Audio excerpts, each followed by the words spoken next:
just to finish the thought, it's not like I would like to coach everybody in chat. I think that'd be fun, but I just maybe I mean I guess some streamers just do it. Maybe I could dedicate some days to that.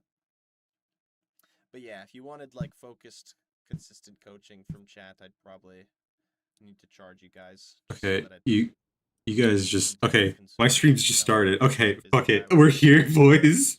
Didn't expect to do this, but you know what? Today's the day. Let me set up my stream. Hold on. I need to edit the stream settings here. Just Uh, call me on Discord whenever you're ready, Luck Deep.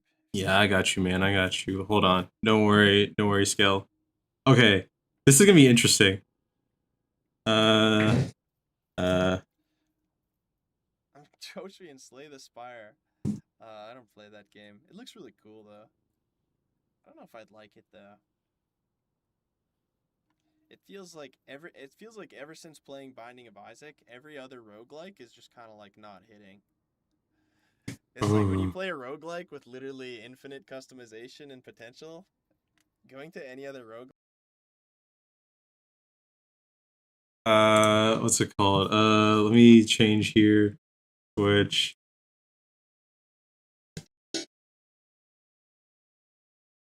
Okay, sorry, fellas. Bro, I didn't expect this.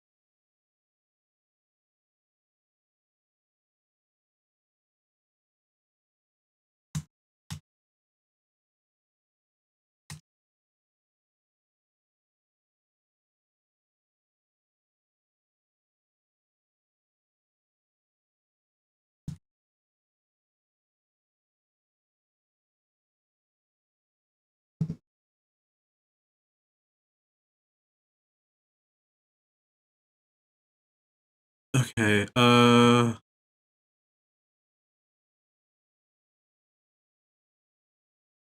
my channel.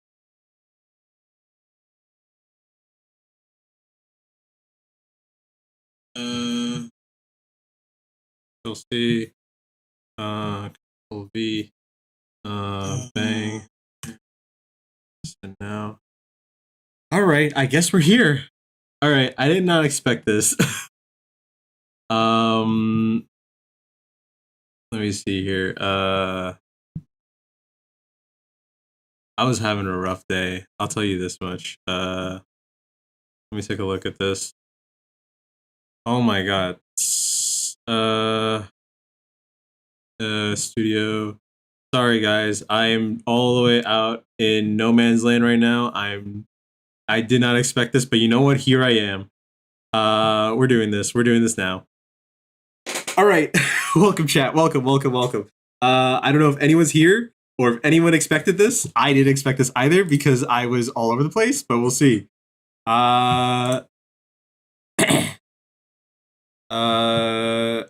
Okay. All right, fellas. All right, sure. Let's do this. I don't know what to expect. I did not expect this at all. Okay. Tell me if okay, let's see here. You sure? Yeah, I know. It's kind of wild, not gonna lie. Top it. It really is. Okay, because like I didn't expect this. And okay, don't tell him this, but I thought it was gonna be next Friday. I thought we were gonna do this next Friday, and I wasn't clear enough because I was gonna do Father Trade this week and then make a video on that. But then I think I didn't tell him next Friday. So then now I'm just gonna go with the flow. We're gonna do this and go with the flow. I feel very like I don't want to like snub him because I'm just gonna do this right now. I need to change the title on Twitch, right? Yeah, I need to change the title on Twitch real quick, and then we should be Gucci. All right. Uh,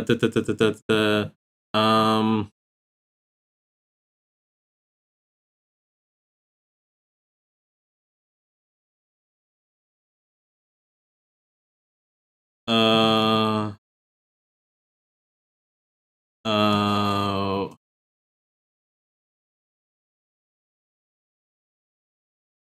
okay, cool, done, updated. Okay, all right, I'm ready. I'm ready. Let me pan over here.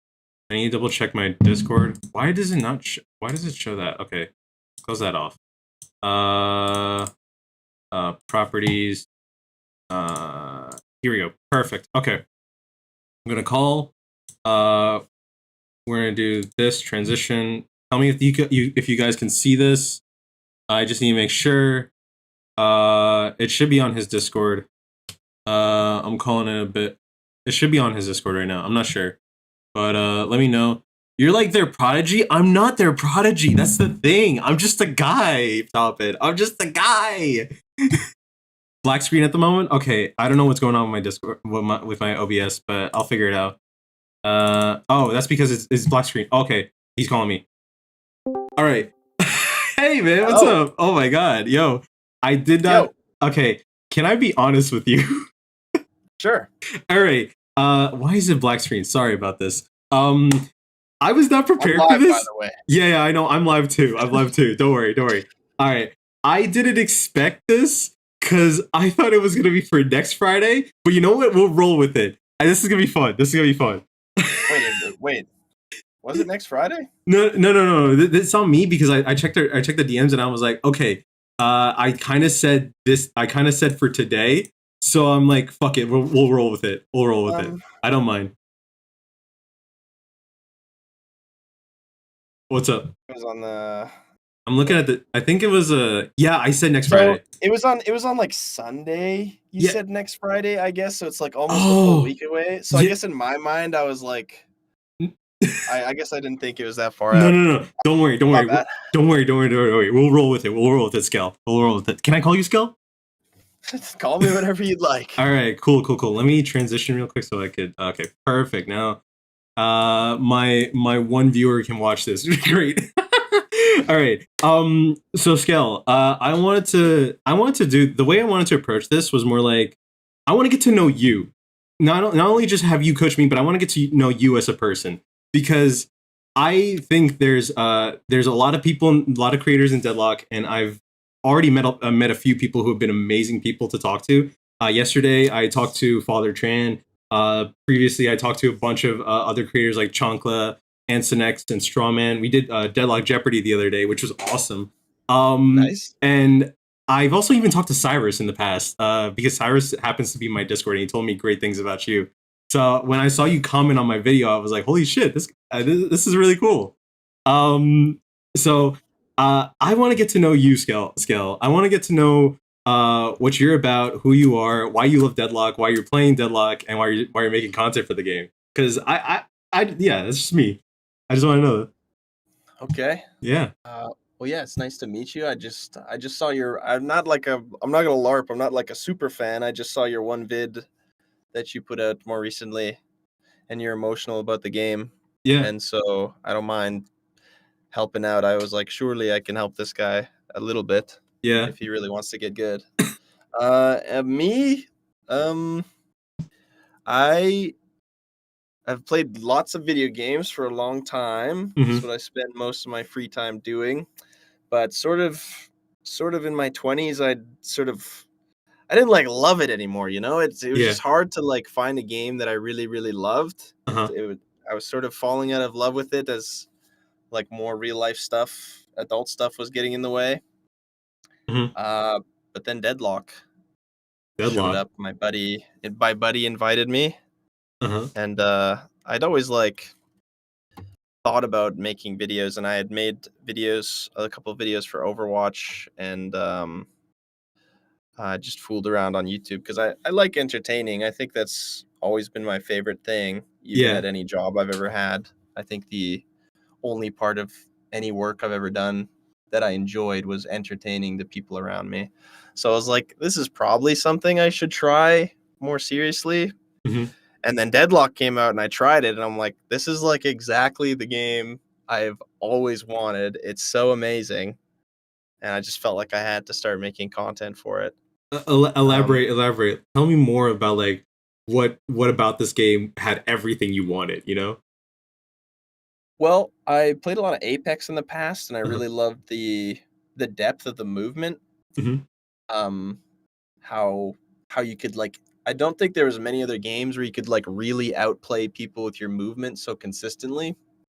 Like Yeah. in CS and TF2, you could outplay people with your movement for sure, but like in Apex, it was like just as important as your shooting. Mm, And I feel like Deadlock's scratched that itch as well, yeah. where it's like in Deadlock, it feels like if you can move better than someone, you can definitely style on them all game long. And the building, I mean, the building is changed a lot over time, but especially early on. I did play League of Legends as well, and something Mhm. I was disappointed about with that game was that the meta was so strict that like you had options, but you really didn't. Yeah. Like building something that wasn't meta just meant that you lost. Uh-huh. Whereas even though building has gotten more restrictive as people have gotten better at the game and they've made changes to how it works and the balancing has gotten a lot more fair, I still feel like you know, I was watching Wander the other day, who's Yeah. rank 1 right now, and he's playing, like, Melee Apollo. And he played it next to me, and we won a 5v6. So it's just like, I mean, like, you can build whatever you want in this game for real. Like, if you're good enough, you can actually build whatever you want, which is also awesome. And also just the setting. I mean, like, I've always been a fan of, like, Magic. Yeah. I like Dungeons& and Dragons, and Ooh. so having, like it's fantasy, but they also take themselves really seriously. Like the Yeah. whole the whole Mirage plot just blew my mind that they're trying to get a sovereign state for the Jinns. Like, I mean, Yeah. like what other universe would ever take it so seriously and even like have that be anybody's backstory? Like, it's nuts. So I'm really excited to see what Oh they my do god. with the universe as well. I think the biggest thing I think people hate on the Rift, obviously for mechanics wise. I think recently people have been saying it's not great, but I think it's the coolest thing lore wise because it actually touches Mm. on the space part of Deadlock that hasn't been touched upon within the game itself, which is awesome to me. I don't Yeah, I know. really love the vibes. Yeah. No, I agree. I agree completely. Oh my god, that's so cool. Like for me, like I also love the game for the atmosphere and also just like the creativity that you can have. And there's more than just like you don't have to play. You're not restricted to one type of playstyle, which is so fun to me. And that's what Mm. that's why I fell in love with it in the first place. Um, I'll give you a little bit of background into myself on how I got into the game. So I think Mm. I got an invite a long time ago. Like I heard about the game in 2024. I there was a bunch of buzz like at the time when like a bunch of creators were playing, and I managed to get an invite a while back. And like I only played like 7 games. Me and my friend at the time didn't understand what was going on, and we kind of quit afterwards, right? But then last year, in summer 2025, I was working with one of my coworkers, and he's like a good mentor of mine, and he told me and he was also into esports, and he was saying that like Deadlock might have potential of becoming big in esports, and I was like, really? Are you sure? And he's like, no, yeah, bro, you got to try it. And I was like, okay, I'll give it a second chance, right? And I load back into the game. I re-download it, load back into the game. This was, I think, right after all the first batch of 6 heroes came, right? And Mm. I load in the first character that the game gives me is Billy in the hideout, and I just start using his abilities, and I was like, holy shit, this guy has sauce, and I was like hooked from there, and that's like that's one of the biggest reasons why I started playing the game, and then I was already making content a lot back in the day. I've bounced like I've been making content since 2020, right? But it's only now that I've really started doing Deadlock content. Like I started this road to Eternus mostly because I I started this because I've been not great at any video game that I played before. Whether it be like CS, whether it be I've never really even touched League. I wasn't good at that either. Valorant, whatever competitive game, I wasn't good at it. And so, but Deadlock came in when Deadlock came into my life. I was like, holy shit, I actually want to try this because there's so much love and passion poured into this game that I was like, okay, I want to get to know what this game is about. I want to actually have like understand what this game is about, what's the universe, and like now I'm starting to understand the community, which is amazing. Mm. So that's where I'm coming from. But a little bit, I want to know a little bit more about you. What do you do outside? Like, do you have any hobbies? Do you do anything else besides like streaming and playing Deadlock? Um, I just want to say that, like, yeah, I think just the vibes. Like, it Yeah, was the first game I'd played in a long time where it felt like, oh, this was made with love. yeah, Like, you can tell that the developers really love this game. Like, I hmm, feel like, I played Borderlands 3, or is it 4 that yeah, just came out, and I just couldn't. I just felt like there was no love in that game at all. And I feel like there's so many games like that that keep coming out where it's just like, man, there's no love in this at all. Like, they just yeah, shipped it. It yeah, sucked. And then you play Deadlock, and I was like, holy, like, they were having so much fun. Surely this game is awesome. yeah. But outside of Deadlock, no, I don't have a job. I Uh-huh. quit after I made content for a couple months. I saved up some money. Yeah. I have to live pretty frugal, but I am Deadlock only right now. No, that's valid. That's completely Um, valid.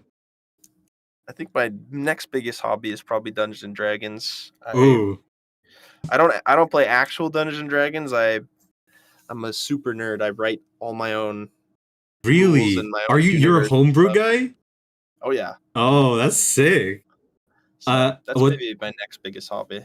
what's it called? I got into tabletop a long time ago in high school. I a couple friends of mine invited me to play Warhammer Fantasy, the Mm. tabletop version. That was really fun. And I haven't played a campaign in ages. I recently got invited to a Cyberpunk campaign by one of my viewers. So I'm excited to do that at some point, which is like awesome. I love tabletop RPGs. I'm like a theater nerd myself, so it's just like awesome to just role play. Yeah, they're a Yeah. lot of fun. I yeah, what's it called? So how long have you been streaming for?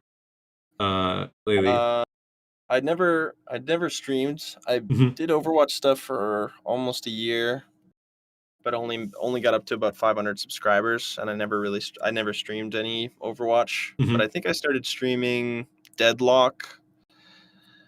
Um, I've been streaming Deadlock for maybe like 16 months now. I made a couple videos before I started streaming Mm. Deadlock, but yeah, I've only not 2 years quite yet. A year and a bit, I think. Yeah.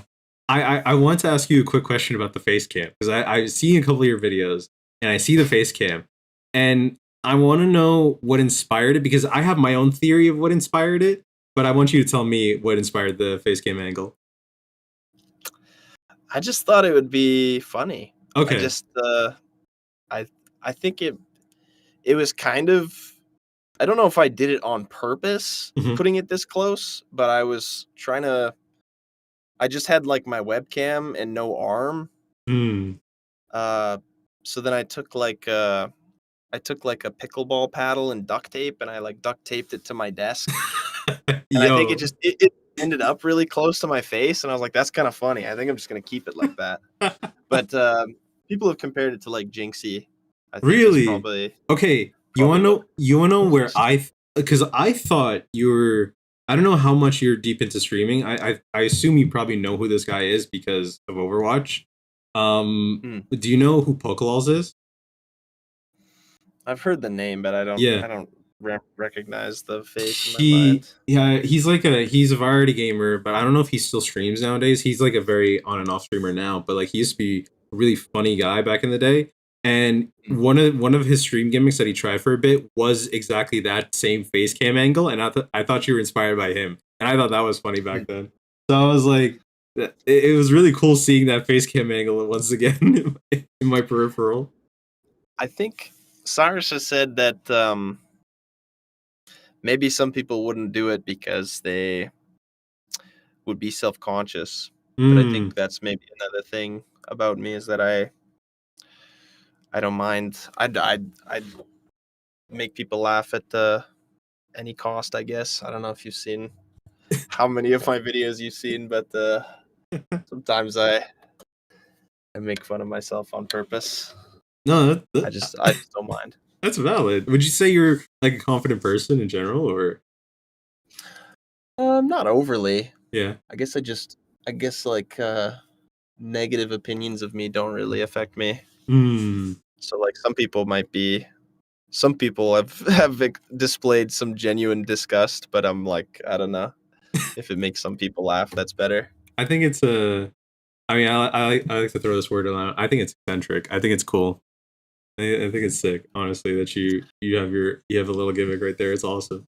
It's kind of the brand now. Yeah, One of my best videos was some dude. I was playing with just Venom. I don't know I know of him. if I you know know of that. him. Yeah. Yeah, and he likes to scrap with some people in the game. Sometimes he's yelling at them. They're yelling back and forth, and I hadn't said anything the whole time because I usually don't engage in that way. But the guy he was arguing with he just screamed like, your duo has no personality. All he has is that big fat face, and I thought that was funny. So it's like I guess that's just what people know about me is I just got this big fat face cam. That's all I got. No personality. No, you got a personality right there. I could see it. I could feel it right here. I don't know. Let's I hope. Let's no hope. no. It's right there. That like getting to talk to you right now. I feel like you're very like you really do care about the people around you, and you really do care about like putting on a good show for everyone. And I think that that's awesome to see. Really, it's hard to find I that am fucking nowadays. awesome. I'm fucking amazing. Hey, let's go. Fucking excellent. What's it called? Do you have any questions for me? I'm curious. Yeah, you said that you've never been like super high rank in anything. I don't know how much of my spiel you heard just a while ago. Yeah. Um, but I was talking about how like this game is I wouldn't go as far to say that like this game is the hardest in any particular category. Hmm. Like I think there's definitely more complicated macro games. There's definitely more intensive aiming games. Yeah. But I do think that Deadlock is probably the only PvP game on the market that demands you be this good at this many skills at the exact same time. Yeah. So I'm just wondering what experience do you have that you'd say is notable? I think for me, what I've had experience in was mostly just strategy games. Mostly, I used to play a lot Hmm. of Hearthstone. That yeah, saying that just sounds really cringe. But uh, Well, it's chill. It's just yeah, that's one that doesn't have a lot of crossover with it doesn't Deadlock, have a I lot of guess. crossover. I look, I played a lot of strategy games, but I enjoyed a lot of shooter games in general. MOBAs, I used to watch a lot of what's it called? Uh, I used to watch a lot of League esports a little bit. I watched a lot of Valorant esports a little bit.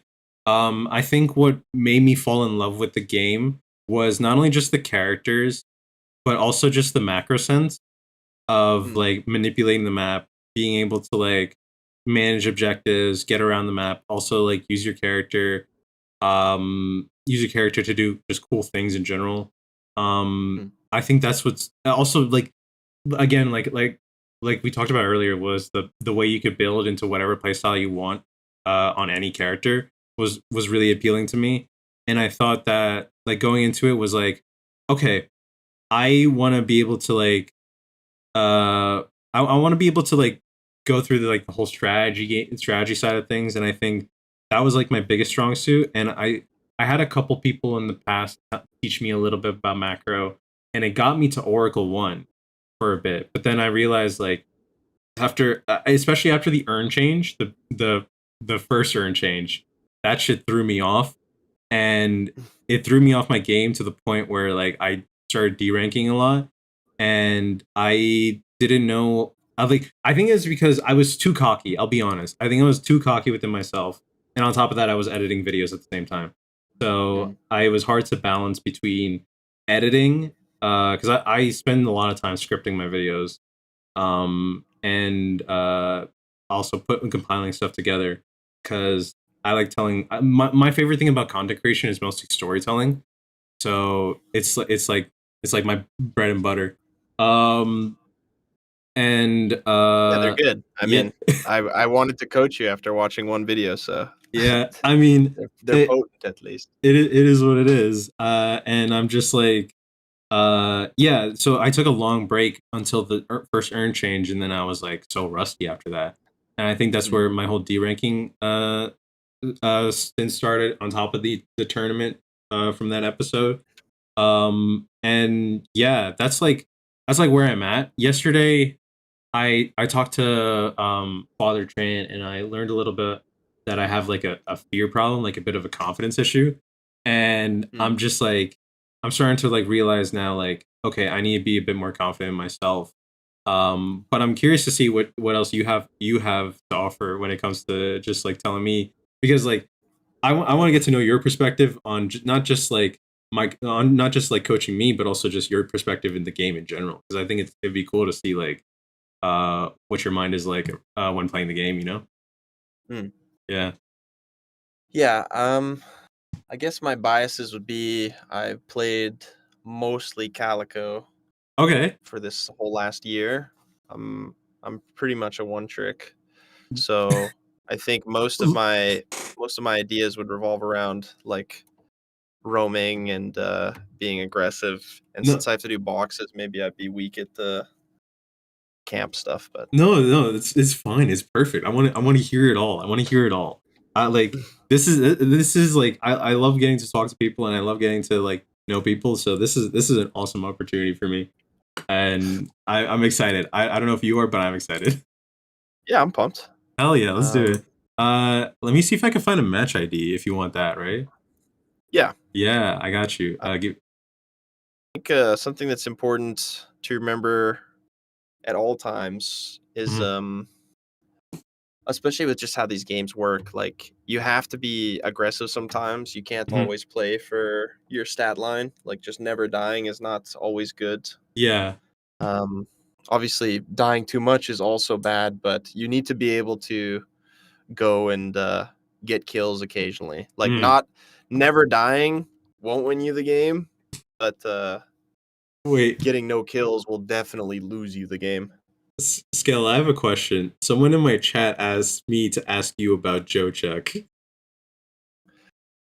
Don't you ever mention that name again. Not in my presence. I know of Joe Nah, Chuck. I've seen a couple of his videos.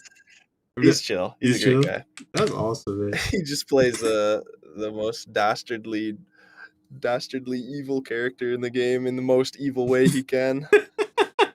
Clips people all day long. Let me see. Uh, this was I actually did some.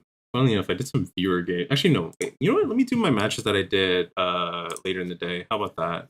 Of yesterday. Uh, Let's do that. Let me see. Yeah, this was a win. Okay, we'll do this one. Yeah. okay. Let's see. I got you. I got you. I'm gonna. Yeah, we'll do that.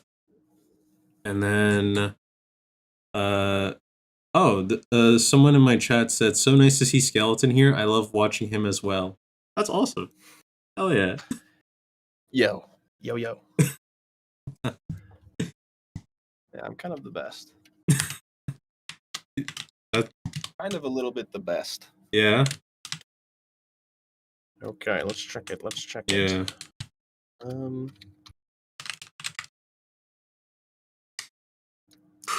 yeah. Sorry, you said what rank were you?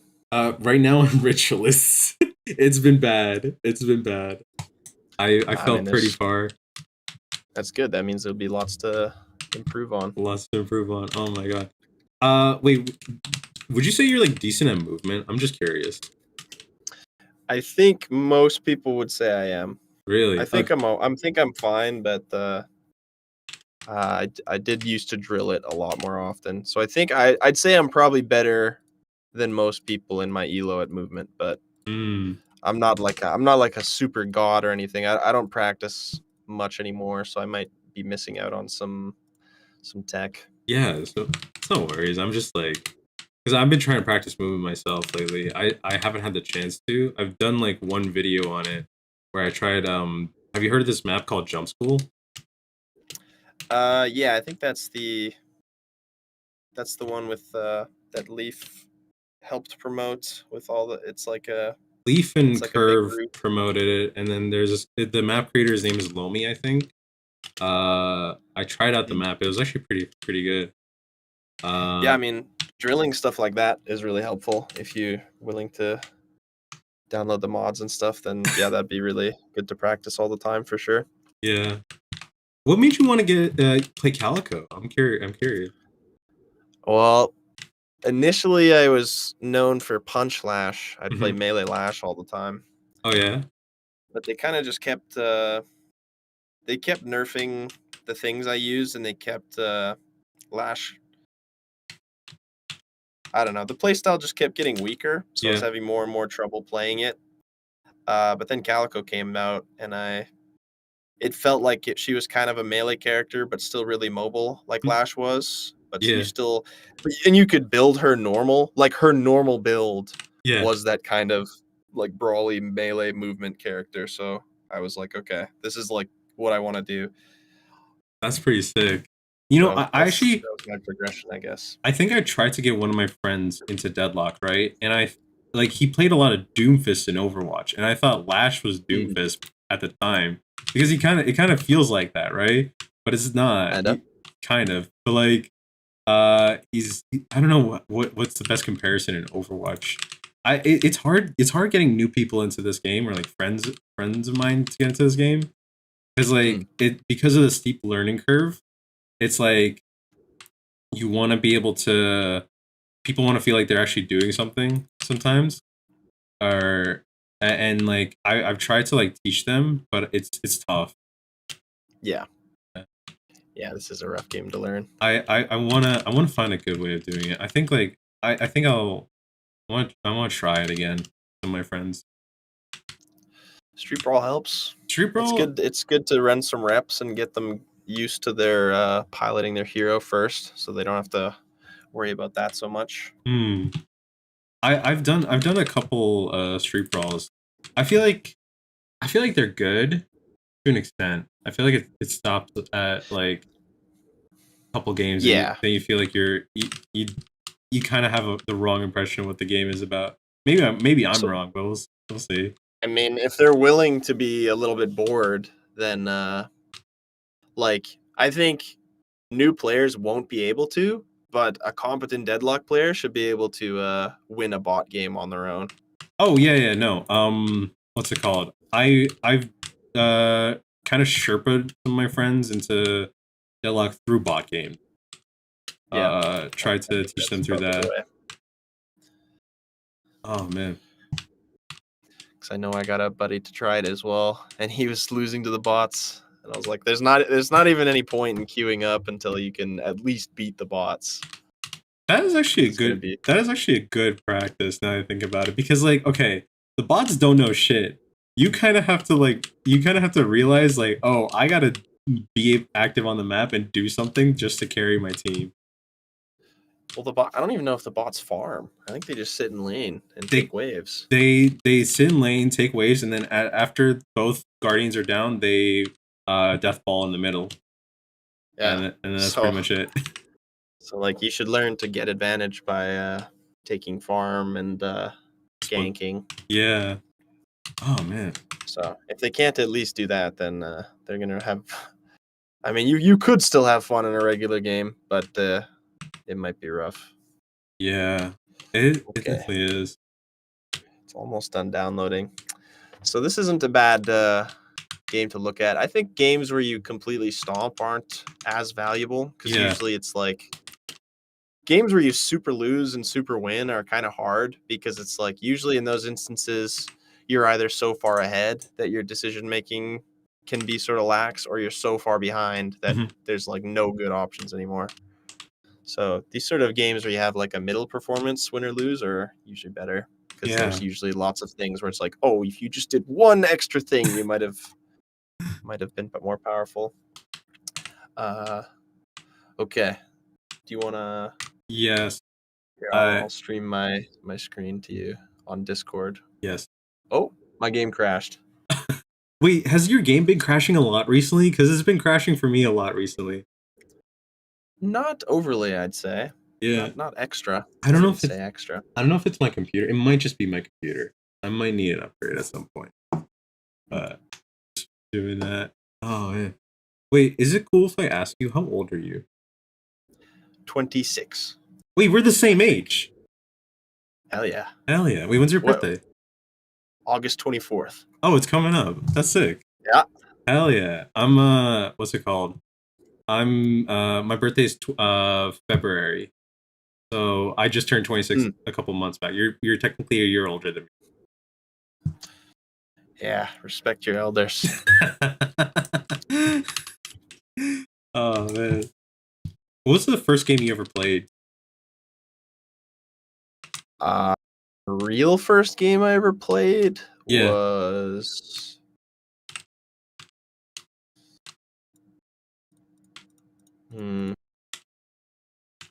maybe Bubble Trouble. What's that? I think it was like a shitty little game on Mac OS or something. Really? Uh, Wait, how do you look this but up? Hold on. I think the first like video game that I got into like as a gamer would probably be TF2. I think it was like the Oh, first game where I was like really grinding that. that's sick. The Valve games. I'm a Valve kid. You're a I Valve got kid? the Yeah, I Hell got yeah. the orange. I remember the orange box when I was really little, so I got to play all the That, TF2 Portal and the Half-Life really young. I think. that's sick. I what's it called? I got into Minecraft first. That was like my first real game. But I used to play just a ton of browser games as a kid. Um, and what's it called? After Minecraft, I think me and my brother really wanted like Gary's mod. So that's when we first opened up Steam and bought like Gary's mod for the first time. And Yeah, I then remember. yeah, then after that, then a friend of mine peer pressured me into CS, and that's how I got into CS. CS, I also spent a lot of time on. Bubble Yeah. Trouble's the best. Yes. Oh, it's my camera. How do I stream?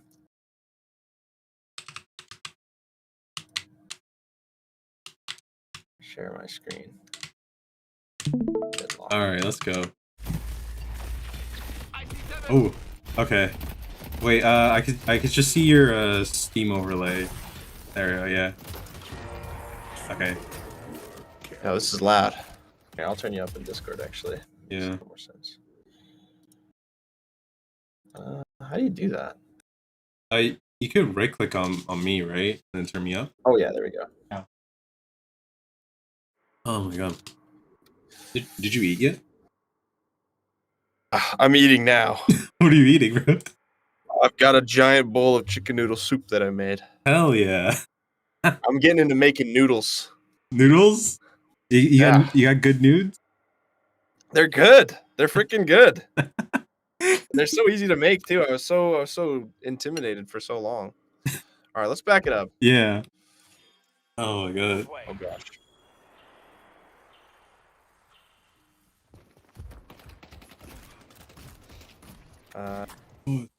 Okay. Why can't it go further? Uh. Oh, it's paused. Okay, okay. Ugh! What the hell? I'm trying to go to the beginning. You could probably drag it, right? Like drag the bar. What is going on? It won't let me go back. Oh, here we go. Here we go. Here we go. All right. Okay. Wait, I didn't see my raid talk about this. Hold on. Who playing on a Steam Deck at McDonald's in Russia? Did the queue take a long time to pop or something? I think it did, yeah. I was talking to chat because I think the hardest thing for me right now is like, I'll ask you this later about like how you talk to chat while playing Deadlock. It's really hard. It's really hard. Okay. First thing, I've already got something that I think you should be doing. What's that? You should clear the. You should probably focus on clearing wave. Okay. More than anything, that should always be your first priority in the first 5 minutes. The troopers do a lot of extra damage. Yeah. So if you're able to get your wave cleared first, then you get what's called priority. People say wave prio, got prio on this wave, whatever. Mhm. So if you clear all the enemy troopers first, then your troopers will start hitting them. And early on, they do a lot of damage. So rather than sort of like, you go for a bash down, or I don't know if you went for a bash down, but you're kind of shooting at the Infernus for maybe like 100 damage is all right. But like Mhm. if you kill these troopers, they'll be doing like 25 or more damage a second each. So if you can get them pushing, then you can push them back towards their tower and look for steals. You know, it opens you up to just work on stealing as well. So Yeah. I mean, like if they're inting on you and you get a parry, you can kill them, but really you should prioritize getting the troopers first. Got it. Is something that's a big easy one. There's a big Yeah. easy one that you can do every single game is just try and kill the troopers first, and then you can fight. If all of the troopers are dead, then you can start fighting. I always think about it, but I guess it's good to know, just like for future reference, just to like keep focus on wave.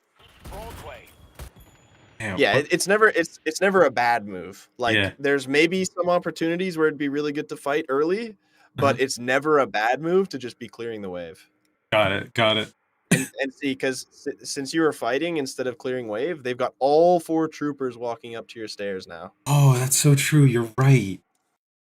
So now you have to deal with all 4 of them because it looks like are they all full HP or is that a bug? Was Wraith not doing any? I don't know. Wave clearing either. Considering the Wraith was saying like they were playing on their Steam Deck at a McDonald's in Russia. Maybe. I think they were asking if somebody was. That's why the queue would take so long. Oh. So you took roughly 100 trooper damage. Yeah. Which, you know, is significant when you've only got 100 health. What happened here? I mean, we don't have to talk about that. I paused, but we can move on. I mean, it'll just be unlucky. Sometimes you just get unlucky.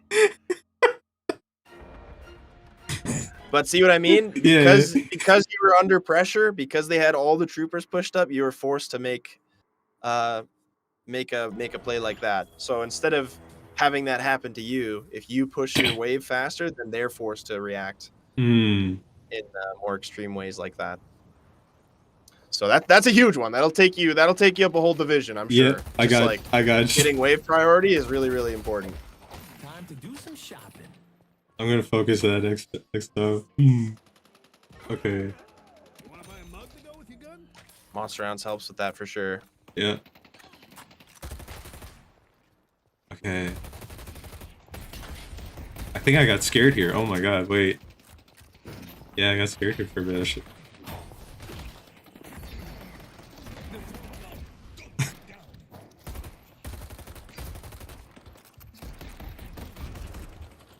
I go for the camp here, I think. Yeah. It's not bad.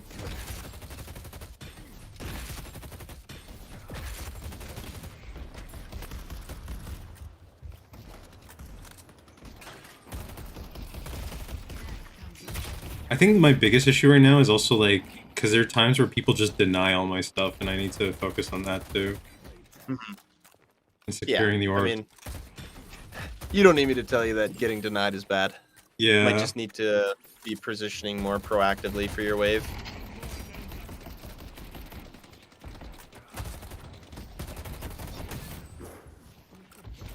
Oh.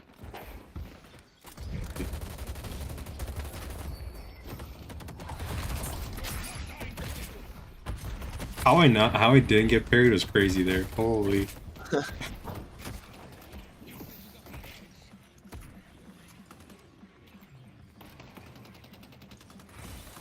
What?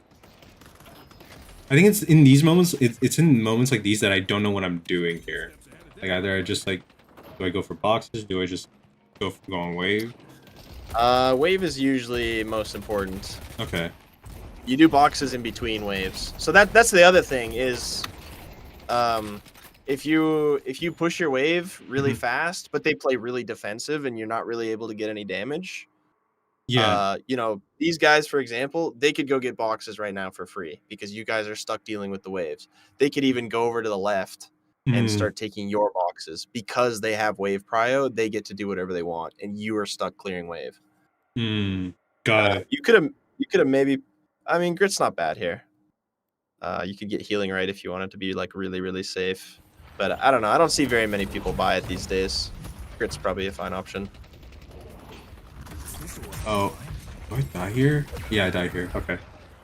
Just a little unlucky. Yeah. I think as you play more, that'll happen less. But the wave prio, again, they had 4 troopers all the way up your stairs, so they were able to dive you very easily. Yeah.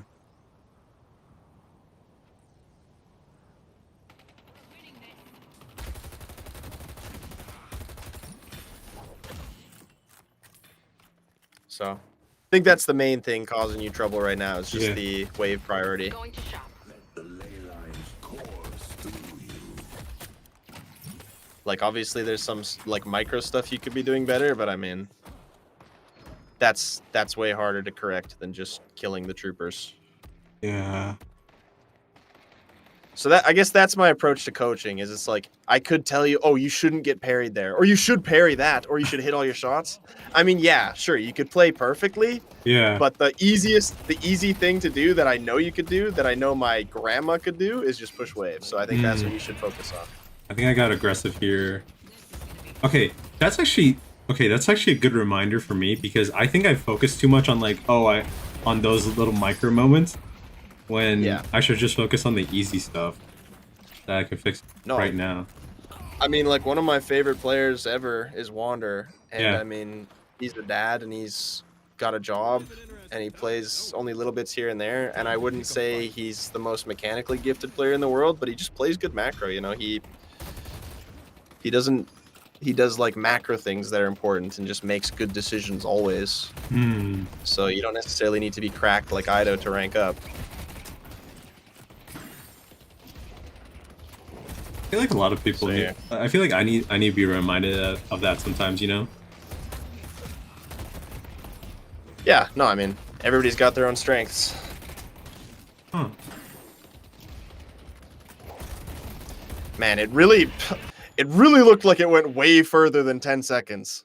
Yeah, it's it might be the timer, right? Or the replay system, sorry. Yeah, it's always buggy. Yeah. See, you're kind of milling about. You got the box, but again, you guys are just letting 4 troopers push you again and again and again and again. And it's getting really hard to keep up.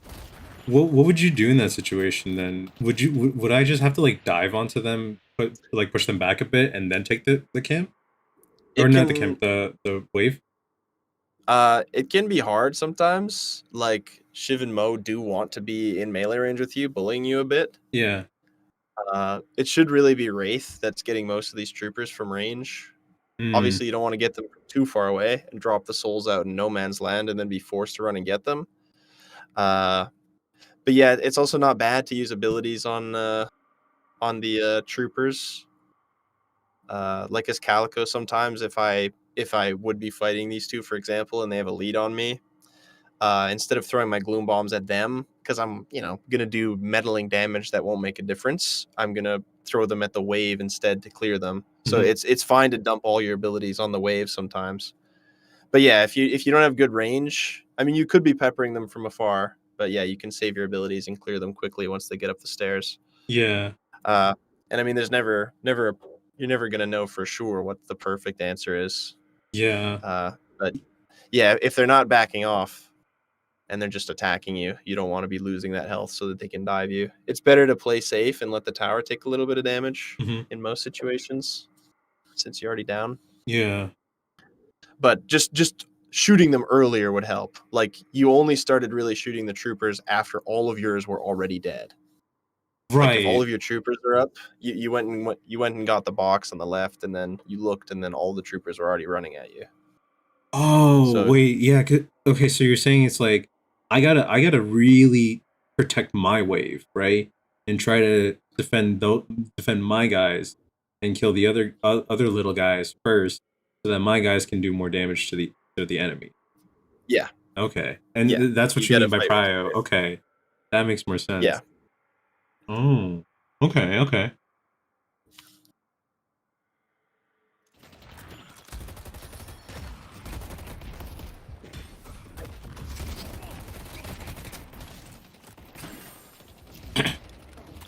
Does Bashdown? I can't remember. Does Bashdown confirm the souls off the troopers? Because it's a melee ability. I actually don't know. I would say it does, right?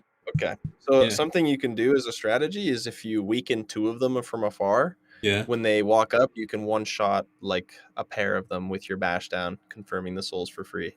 I'll have to try that. But if that's the case, I'll try that.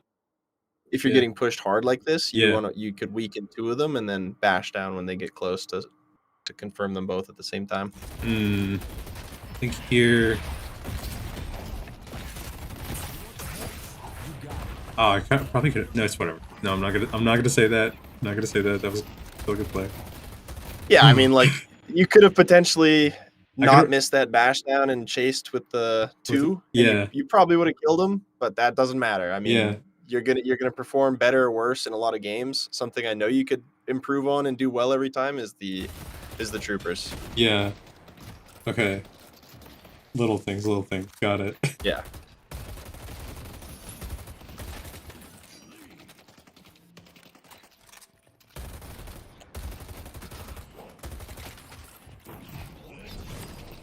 See, they have no troopers, so they can't walk up the stairs. Yeah, and we have our wave, but then he. Okay, but this is still fine. He's dead. Yeah. Nice. Okay.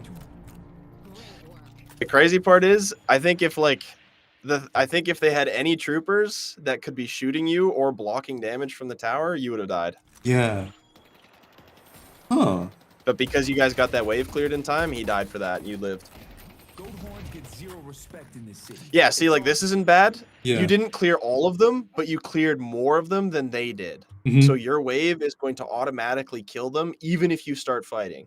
So this is an instance where you can chase and you can fight. Because either Wraith or your wave that has like a man advantage, a trooper advantage, will automatically push. So you can chase here. This is fine.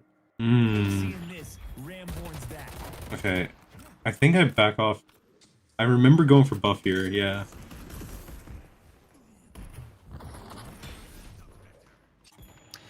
I don't know what we don't get comms here, but Yeah.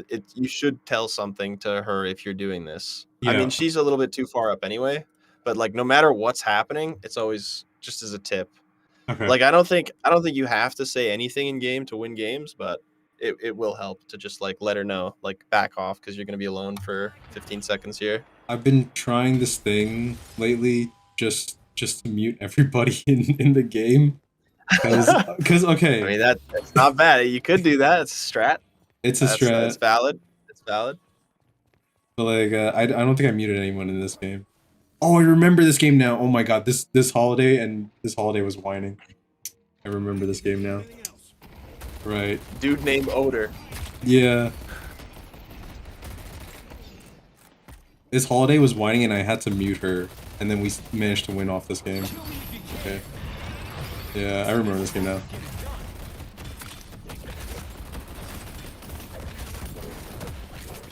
Nice. Yeah, that's great. That's good play. Yeah, I thank God I had grit up. So one micro thing, Yeah. just because it's something you're gonna be able to do every time. Mhm. If Mo misses Scorn like that, that Mhm. is his biggest cooldown by far. You heard him use it behind you and you didn't take damage. That means he missed you. So he's really vulnerable. Oh. If he misses his Scorn while he's low and he doesn't have it, that would be something. I don't know if you might have had 2 there. You could have maybe turned and fought him. Yeah. But just in general, there's some heroes where they have a really important ability. And in lane for Mo and Krill, it's Scorn. So if you ever miss him, especially as a character like Billy, you just run him down. Same with somebody like Vindicta, you know? If you just saw them fall out of the sky, they don't have their fly anymore, you can fight them. So okay. Stuff like that. You gotta make a note when you get into lane, like, okay, Mo and Krill. If he ever misses me, I mean, it's a little different because you guys were a little bit behind, so you might have been a little apprehensive. Yeah. But just in general, like, oh, he missed Scorn, I can bully him for the next 10 seconds. I might not be able to fight him to the death, but I can punish him a little bit. Yeah. So you could have 2'd and attacked him, even if you didn't kill him. You just know that he has a punish window where a valuable cooldown of his has already been used. Right, okay. So it has nothing to do with the execution, just like that's something to add to your decision making, like with the troopers. No, that's good. Wow. Like here, what do you think are the most important cooldowns for each of these heroes? What about for Doorman? Doorman. You to worry about. Well, obviously ult, but would it be Bell or no? I would probably say cart. Art? Okay. Bells can have charges, so Dorman might be holding on to like 3. So if he misses 1, it's not necessarily a big deal. Mm-hmm. But cart could counter you, right? If you Yeah. engage and then he carts you away, Well, you can maybe waste some abilities. yeah. And then for Vin, it has to be tether, right? Yeah, tether. Yeah. Tether's good. And if you know that she doesn't have flight, she's not going to be able to get away. For 7, it has to be his stun, right? Yeah, I mean, to be fair, 7 doesn't really have great defensive options. Yeah. But yeah, I guess if he's already used his stun, then yeah, you'll be able to run him down. And then for Ven, would it be gut shot? Or yeah. If he misses gut shot on you, you're big ups in whatever trade you take next. And that's a big ability for him defensively. Yeah. And I learned just now Scorn for Mo and Krill. I've never touched Mo and Krill or seen his kit. So this is like I'm probably gonna play him for a video one day.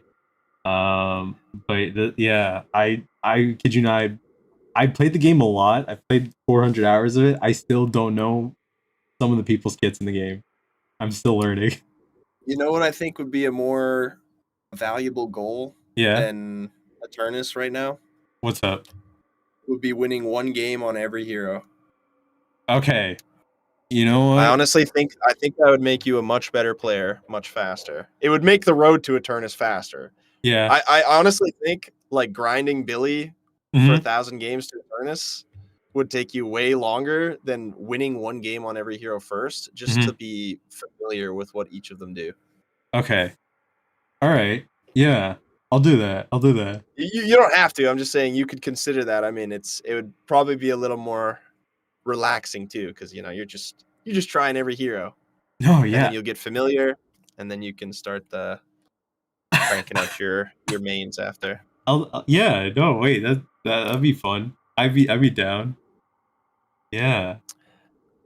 No, it's better to do earlier rather than later if they keep adding heroes. I think what's it called? I did a how do I say it? I did a poll on from the video that you watched. I asked everyone in chat in the comments which character I should play next, because I'm just gonna do each hero anyways. So I think everyone voted for Victor.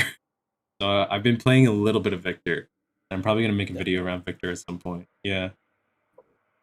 That'll be fun. Oh. Yeah, I mean, at least a street brawl. Yeah. You could win a street brawl with every hero would be a good idea. Just having used each ability once so that you know what you're going up against when you are attacking them, for example. All right. Because throughout the years, the Christmas challenges have involved playing every hero. So I've gotten some reps on every hero now. But yeah, if you really haven't touched all of the heroes, I think it's very valuable. At least street brawl, winning 1 game with each of them, so you have an idea for what they do. All right, got it. Even if you don't intend to play them ever again, it's just good to be like, oh yeah, this ability does this, and this is how many cooldowns they'll have. I think that's definitely my mindset now, because I actually realized like I've been playing too much Billy in general, and I need to push it up as well, because I was getting like kind of miserable about it. Yeah, well, that's the other thing too, is you might find a hero that you really love. I mean, like I didn't think I'd like, from the outset, I didn't think like Lash would be my favorite for a while, and I didn't automatically think Calico would be. But I just serendipitously tried these heroes, and all of a sudden they're the only thing I wanted to play. So it's also good to just try every hero once and make sure your favorite hero isn't just sitting right next to you. Got it. Oh man, that's exciting. Hell yeah. Yeah, I mean, it's awesome. There's so much for you to learn still. It's fun. Yeah. There's a lot for you to do. All right, let's check it. Yeah, see, like you're not doing as much damage from this range, but you can hurt them. So if you're playing defensive, you can weaken them a little bit. I was playing really Wraith passive is farming right now. Yeah, you should, because Wraith is farming. Oh, okay. It's a little dangerous to be up that far when Moan Krill has his ultimate. He might have been able to grab and kill you there while Wraith was distracted.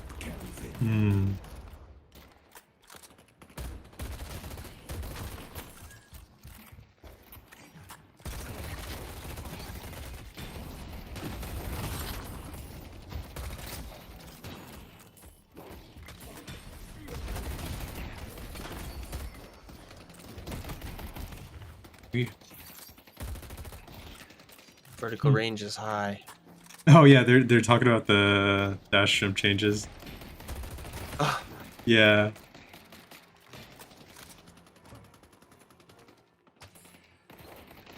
I think I need to. Oh my god, yeah.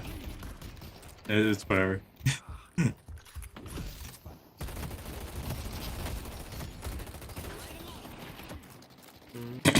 Okay.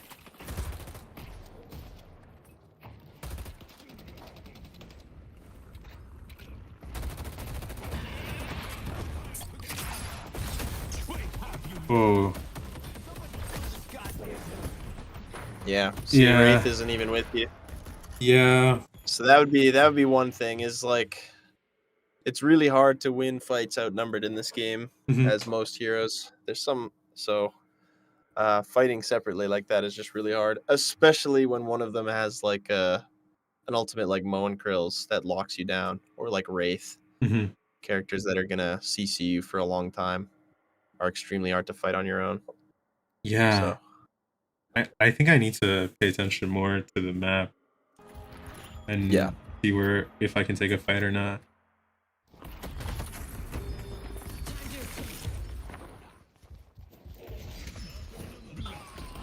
can she live? Can she live? Yeah. No. I think did I use boost here? I think I did it. Oh, I could have. Oh yeah, no. Nope. All right. No, it's good to disengage there. Yeah.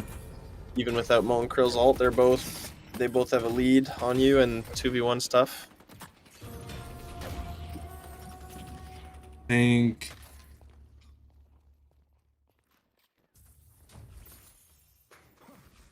Where was I going here? Oh yeah, they were going for. I was gonna go for buff, but Mo had it over there. Okay. Hmm.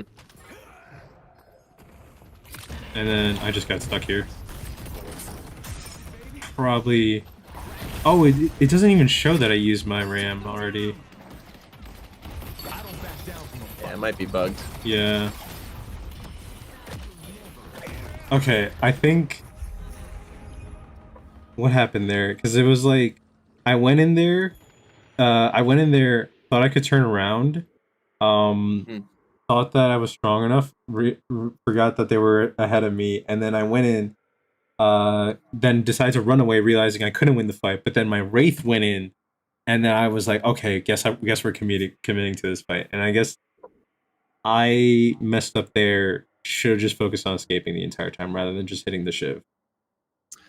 Yeah, a little Yeah. indecisive. Yeah. But Huh. yeah, I'd say they're a little and they're a little ahead, so you don't necessarily want to be fighting unless you've got some sort of advantage. Mm.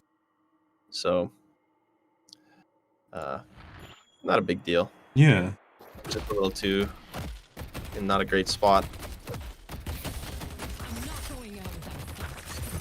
I genuinely don't know how we won this game now I think about it. Because this was a very interesting game. Looks like you're I don't know. Left lane's kind of left and mid lane aren't necessarily winning. It was interesting in the sense that like this holiday was complaining about complaining, but I couldn't even hear what she was saying half the time. Like they were just saying stuff. And then I think the Calvin started fighting the holiday in text chat. And then for whatever reason we still managed to win. So I don't know. This game has like the best part about making Deadlock content is I get to tell the stories about the strangest interactions I have in this game. Oh yeah, there's a lot of strange creatures playing this game for sure. Careful, Wraith. I could have taken that So way. you should have Take out in Yeah, you really should have cleared that first. Yeah. Because then you get the priority, Mm-hmm. and then the Okay, so what's happening right now is right in the middle, these two waves are fighting. Yeah. And then you've also got new waves on both sides coming in. Mm-hmm. So if you had killed those enemy troopers, then you'd have a little bit left over from that first wave, Mhm. which would do damage to the next wave. Mm. And even though that first wave would die, the second wave would be able to kill the weakened troopers, and then they'd start pushing into the enemy walker. So that would mean you'd have priority in that wave. Your wave is pushing automatically. You have priority Mm-hmm. by having an advantage by killing those troopers. You'd have a couple extra, and then your Yeah. wave would start pushing on its own. And so it would start doing damage to their objectives, Uh-huh. and then somebody should have to come catch. And then if you had done that, then instead of Vindicta going to this fight over here, she'd have to go back and catch, and then you could go to the fight, and you'd be up a man for this fight. Yeah. So that's why pushing is so important, because if because people are playing properly, they have to keep catching waves, and then you basically like stall people from showing up to fights. Wait, this changes everything. Hold up. Because then now I'm like, okay, I didn't think about it like this. Okay, because like, from a strategy perspective, now I'm like, because I always thought, okay, walkers, guardians, like shrine-based guardians, they're like kind of like chess pieces on the board that you have to take, right? But I didn't realize that like the waves are kind of just like the way you kind of move the pieces to get those pieces. Does that make sense? Yeah. Yeah, this is developing your side. That's okay. That's so fascinating. Hold on. That's Well, so. on the flip side, Yeah. let's say you kill all of them. Let's say Yeah. you kill everybody, Uh-huh. but all of your waves are pushed. If Vindicta pushed this wave, Shiv pushed this wave, and Monkrill pushed this wave, and all your troopers are stuck at your objectives, Uh-huh. then it'll take them 15 seconds to walk all the way, and you have to keep clearing waves. It'll take you 15, 20, 25 seconds to clear and walk all the way to their objectives, and then they'll be respawned. So not only are you creating offensive pressure because your waves are pushing forward and you have the chance to go take that objective or go somewhere else because you're not worried about your objectives, you're also creating defensive pressure because if your waves are pushed up, then dying is not as punishing. Wow. Because they're Okay. not able to obtain any objectives. So you just minimize loss because you just pushed up the wave. Yeah, you minimize loss and maximize gain instantly by pushing extra waves. Wow. So that's why even though they're fighting right now and people are dying and you got to be there, Yeah. it's winning is already happening if you just kill that wave. Whoa. Okay. That's why it has to be first. That's why all the Deadlock creators that are Eternists just like harp on about this over and over and over again. This is like the only macro that matters in the entire game is waves. See, okay, I hear it all the time, right? And some people do explain it well. I think Deathy explains it pretty well. But I think this is the first time I'm starting to realize the fucking impact of it, like the brevity of it, you know? Mm-hmm. Like, it is... Wow, that's incredible. Oh my god. Because now Vindicta can do whatever she wants. She can go fight or she can go clear and push your objectives. Oh, But you have no priority in this middle wave. She can do whatever she wants. But if you push that wave, then she has to make a serious decision. Because you might push that or you might go to the fight. Make them have more decisions than me. Yeah. Oh, that's so... Yeah, you're forcing them to do something. And that's why you can also go take farm. If this wasn't a fight, you can push that wave. You know that the people in mid have to come catch this wave, so you can maybe steal. You can maybe come steal this camp over here because you know you're going to see them show up to catch the wave. So that's why it always has to be first priority in your mind. In the laning phase, in the mid game, in late game, always be pushing as many waves as possible. Wow. Okay, that's so cool.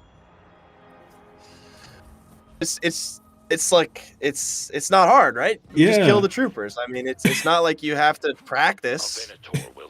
You just have to think about it and then you do it. Like the troopers are pretty easy. You can kill them. Yeah.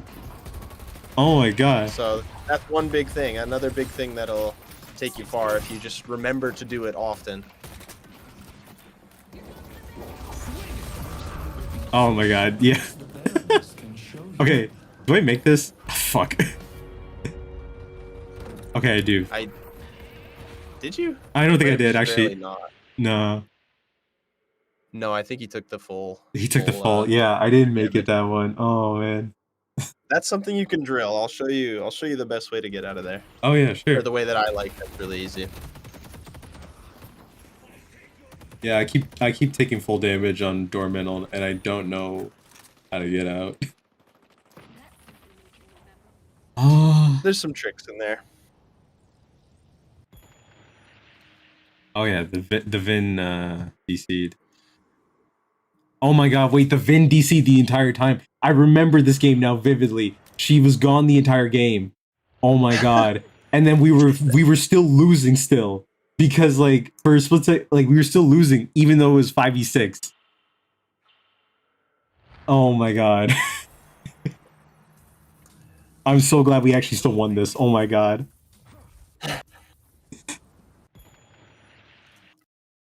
Yeah, they were hard pausing the entire time just to hope in hopes that the Vin would come back, which I don't blame them, honestly.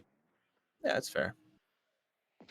5v6s are definitely possible. They're hard, but the way that the soul funneling and comeback mechanics work, it's like you've got 5 slightly stronger heroes than the enemy team's 6. But usually man advantage matters more because of all the wave concepts we talked about Yeah. before. It's just hard to be everywhere at once is usually the problem with 5v6s. It's not that 5v6 fights are impossible. It's just like maintaining waves down a person is usually just too hard. I didn't even think of it like that. That's so interesting. Okay. I thought doubles was here, but then yeah. It's all good. I mean, you're just gonna get better at the micro stuff and the farming like as you play. Like I don't need to grill you about. Yeah. Oh, well, you should go to this one first, and then you should go here. Like I don't really care about that. I think when I look at my own VODs, I grill myself on those things when I should just be focusing on the basics.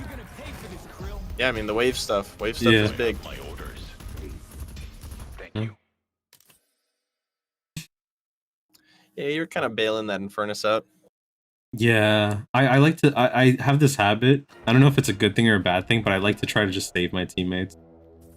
The helper mentality. Yeah. No. Oh no. I'm that guy. I'm that guy. People have been telling me I should play more selfish. Yep. And yeah. I mean, there's a balance, right? Yeah. Save people when it's easy.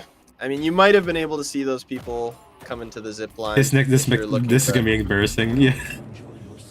I remember this now. He just ults me just to get this sitters and then dips. Wow. That's all he does. Man. That's all he Freaking does. Joe Chuck. God damn it, Joe Chuck. Joe Chuck, save me. Oh my god. And then he takes Erd.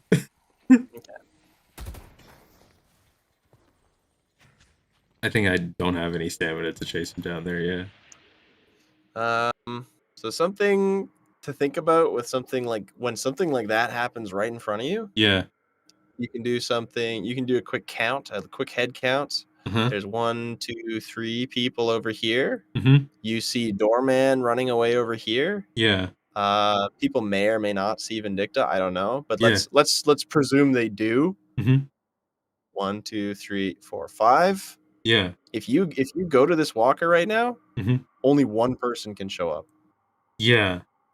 So that doesn't necessarily mean that you should push this. That doesn't mean it's free, but it's also good to just do head counts. Yeah. Because if that 6th person shows up over here and all of a sudden there's 4 on this lane, Doorman's got the urn somewhere, and Vindicta's mid, then this is completely open and you can start pressuring it and maybe take it. Got it. That's another thing you can do for free all the time is just do head counts. Make sure they're watching their lanes. If they're not, and you've got a wave pushing like this, you can get some value.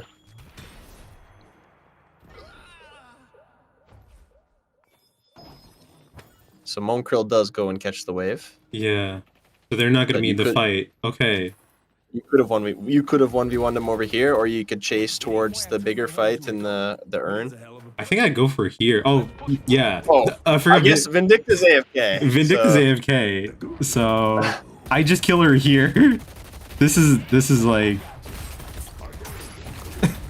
I literally What's used happening? Why is she jumping? No, it was she was AFK, tried to come back, and then like ended up just like dying to me, and never came back after that. Yeah, I think she got glitched.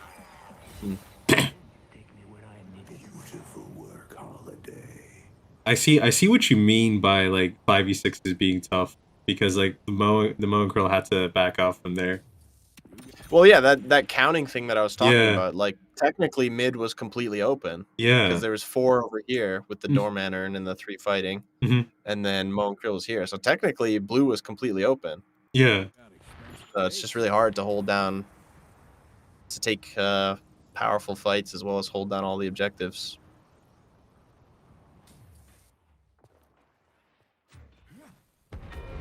They destroyed the Guardian on blue.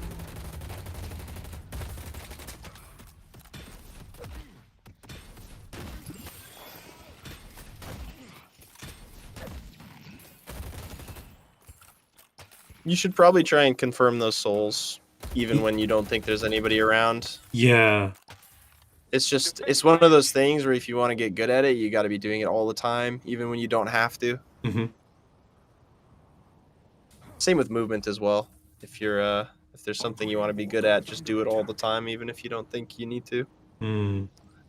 Because eventually you'll be good at it, and then when you have to use it, you'll be confident. Oh my god. This is a mess in here. Tragedy? I think, was that a good ult there?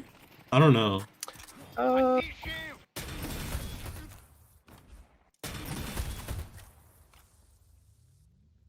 So you see 3 people show up over there. Yeah. Infernus has his ult. Yeah. You know that Doorman and Mon Krill both have their ults, Yeah. or at least you could. You might have not checked, I but don't. yeah, I didn't some, check, so I didn't even know this. yeah. Oh. Sometimes you have to think about that. I mean, in an ideal world, you both use your ults, and then they have to choose, right? Mhm. Doorman can't ult both of you. I Mhm. don't think it was a bad ult. Mm. You are at a disadvantage by 1. Mhm. But if you start fighting them, Mirage and Kelvin could potentially show up to catch them. Mhm. So full committing might not be so great because you do have the Walker to be defensive. You don't necessarily need to die here. But I don't think it was a bad ult. Sure, not Things could have bad. gone. We don't see how I don't know how the fight plays out after this. We'll see. Oh. Yeah. So he ults all 3 of them because Doorman can't ult him. He ulted you. Yeah. Infernus gets to ult all 3 of them because Give you me did 1 sec. that. I'll be. So I'd say that's good. Give me 1 sec. I'll be right back.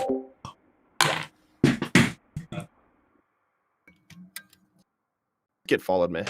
Hey, Biscuit. Thank you for the follow. Is that Biscuit the tuber? Or the streamer? Let's see.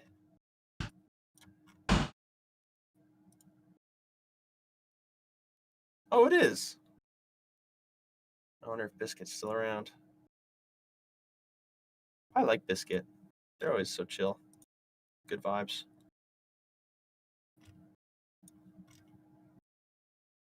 Why does everybody keep Aura following me? Ido Aura followed me. Biscuit Aura followed me.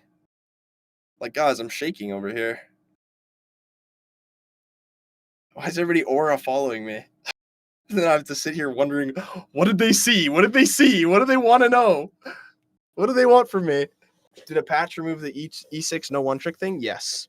So previously, E6 players, if they were duoed, have to had an extra hero as well as just being.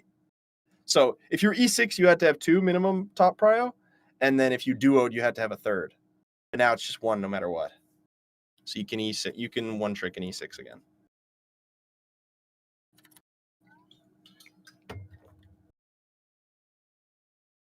Alpino, thank you for the follow. Calico Gaming. Yeah, I love Calico. I'm happy to be able to one trick her. I mean, I love other characters too, but frick, I'd love to rip some Calico games every day. It was getting so depressing, man. I'd get like 1 or 2 Calico games in like an 8-game session. It was rough, man. It was tough. Yeah, I don't know. I think that's a decent ult. If Infernus gets to hit all of them and then Kelvin rotates, I mean, this fight's looking pretty good all of a sudden.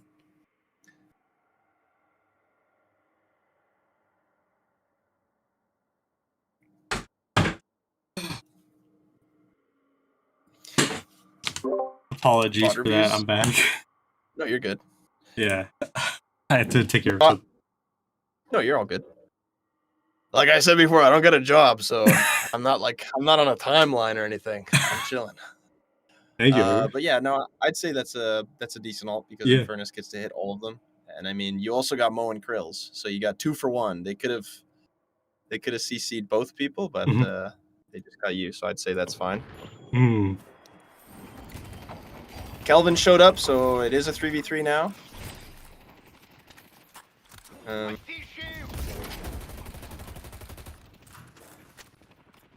And Mirage is showing up as well now, too. Yeah. So it's 4v3. Oh, but Doorman has a door to the Walker, which only he takes. So now it's a 4v2. It's looking pretty nice. All right. Wait, do I have ult? Do I use it, or did I use it earlier? I used it earlier, so.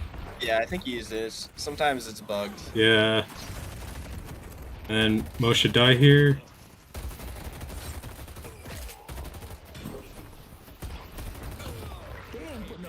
Okay.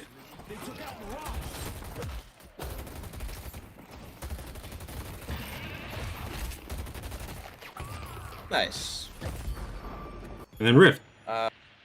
Yeah, this is great. I think Mirage died, but that was one death for 3 kills. So that's Yeah. huge. And it's a 2v6 now. Pull back.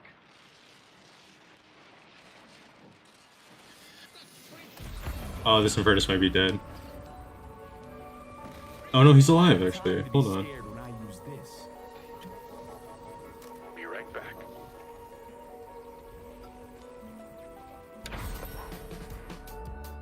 Whoa. Okay. Then someone has to cover mid wave. Yeah, so okay. Like Yeah. obviously waves are extremely important. Uh-huh. However, sometimes you can let waves drop for big objectives Objective. like Rift or mid, you know. Mhm. Like if they go mid, if you guys went mid right now Mhm.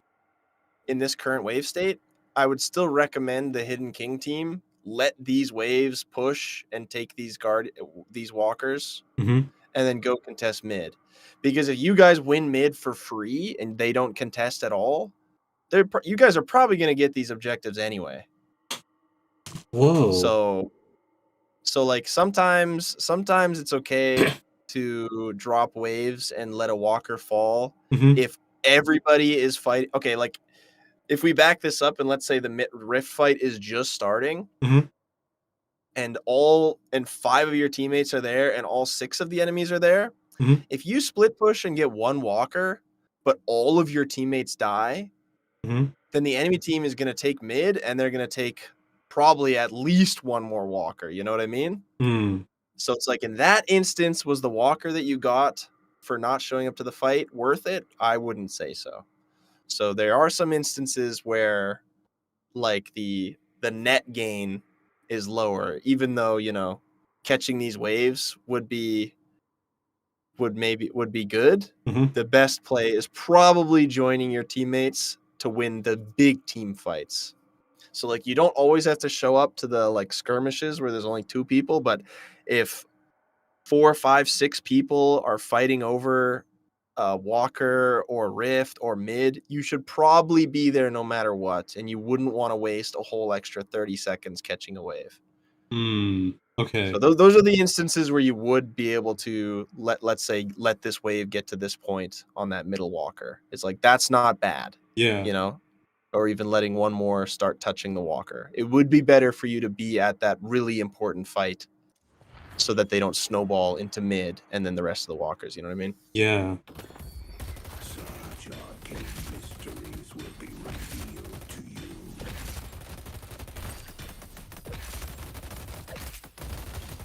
Our yellow walker is under attack.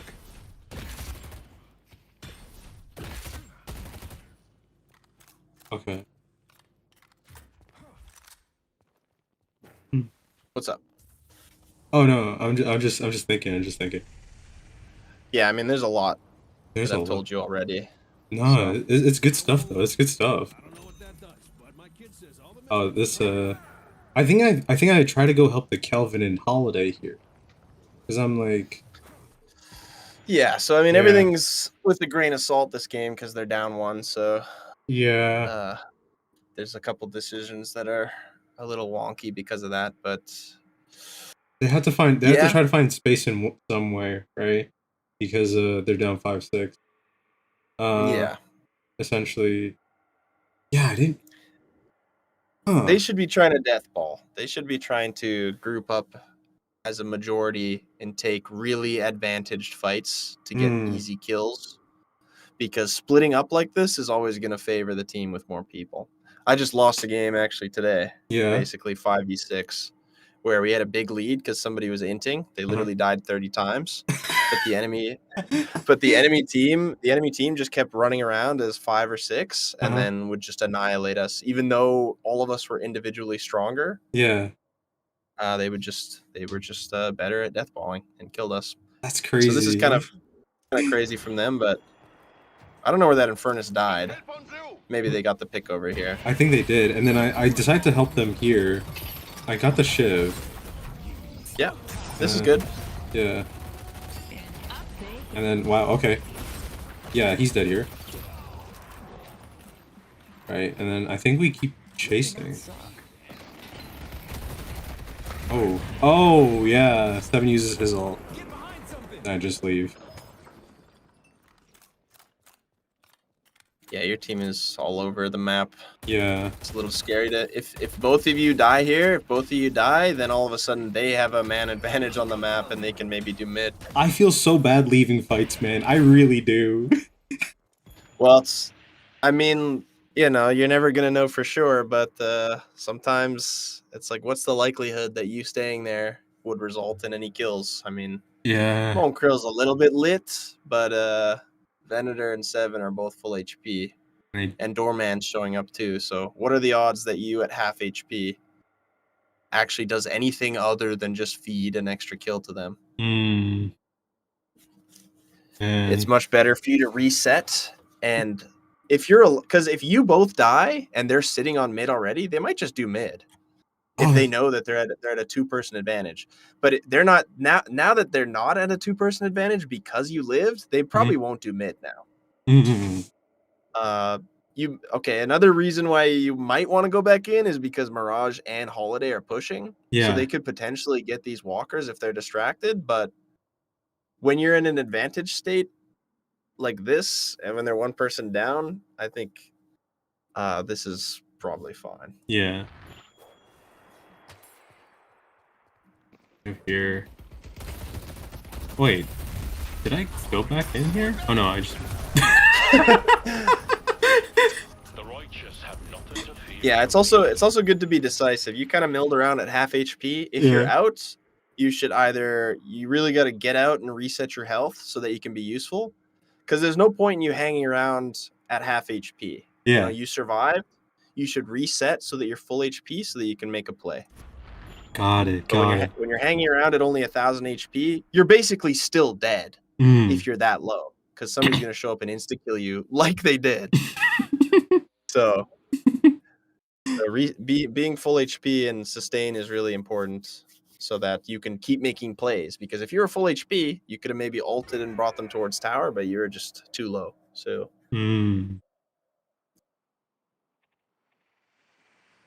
Oh wow. Okay. But we still get one of the walkers, which is pretty huge. they still have 2 walkers. Sorry, you said? No, we got one of their walkers. Oh yeah, because Yeah. when one dies, the rest of them get health. So I learned that the It's hard way today.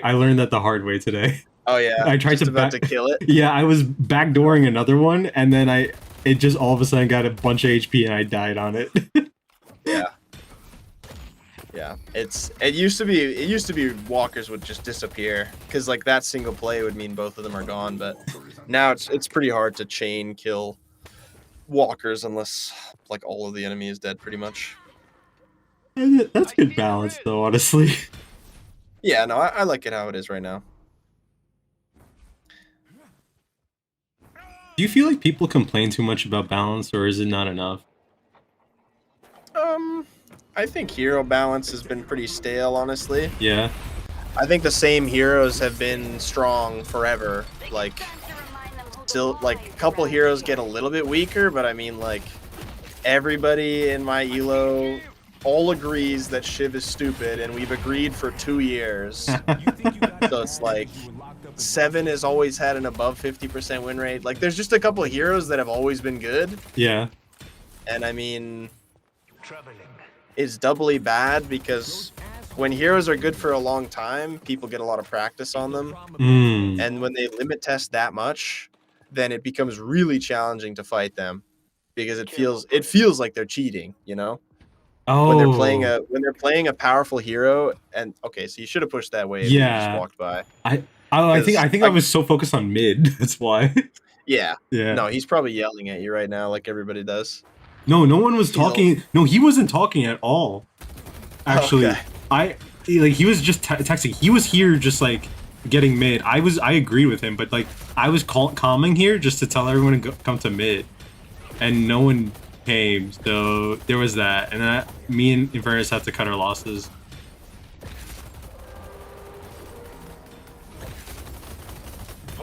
Oh yeah, no, we did mid, and then they managed to come and get mid because we put it down to half HP.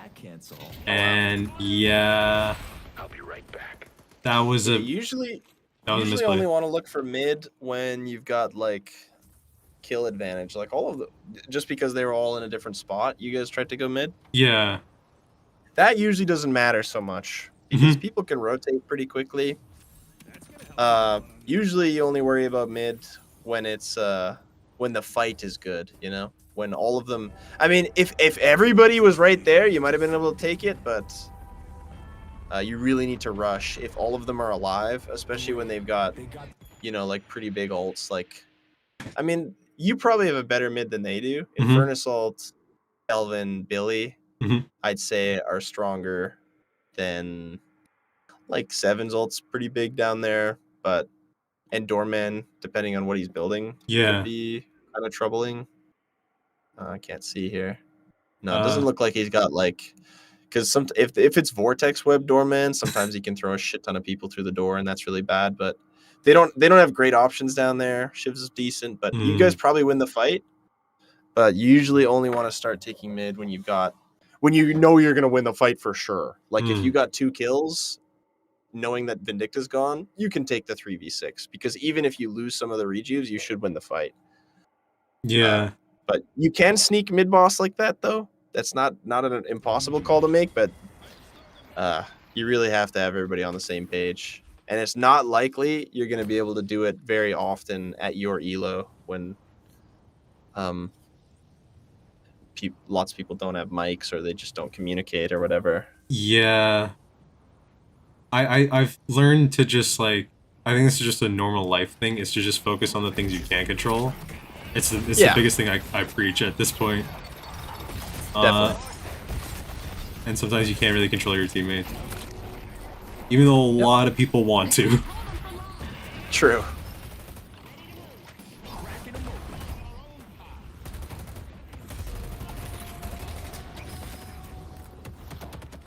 Oh god, okay. What happened here? Oh. I might have crashed here for a bit. I might have been frozen for a bit, and then I get back, yeah.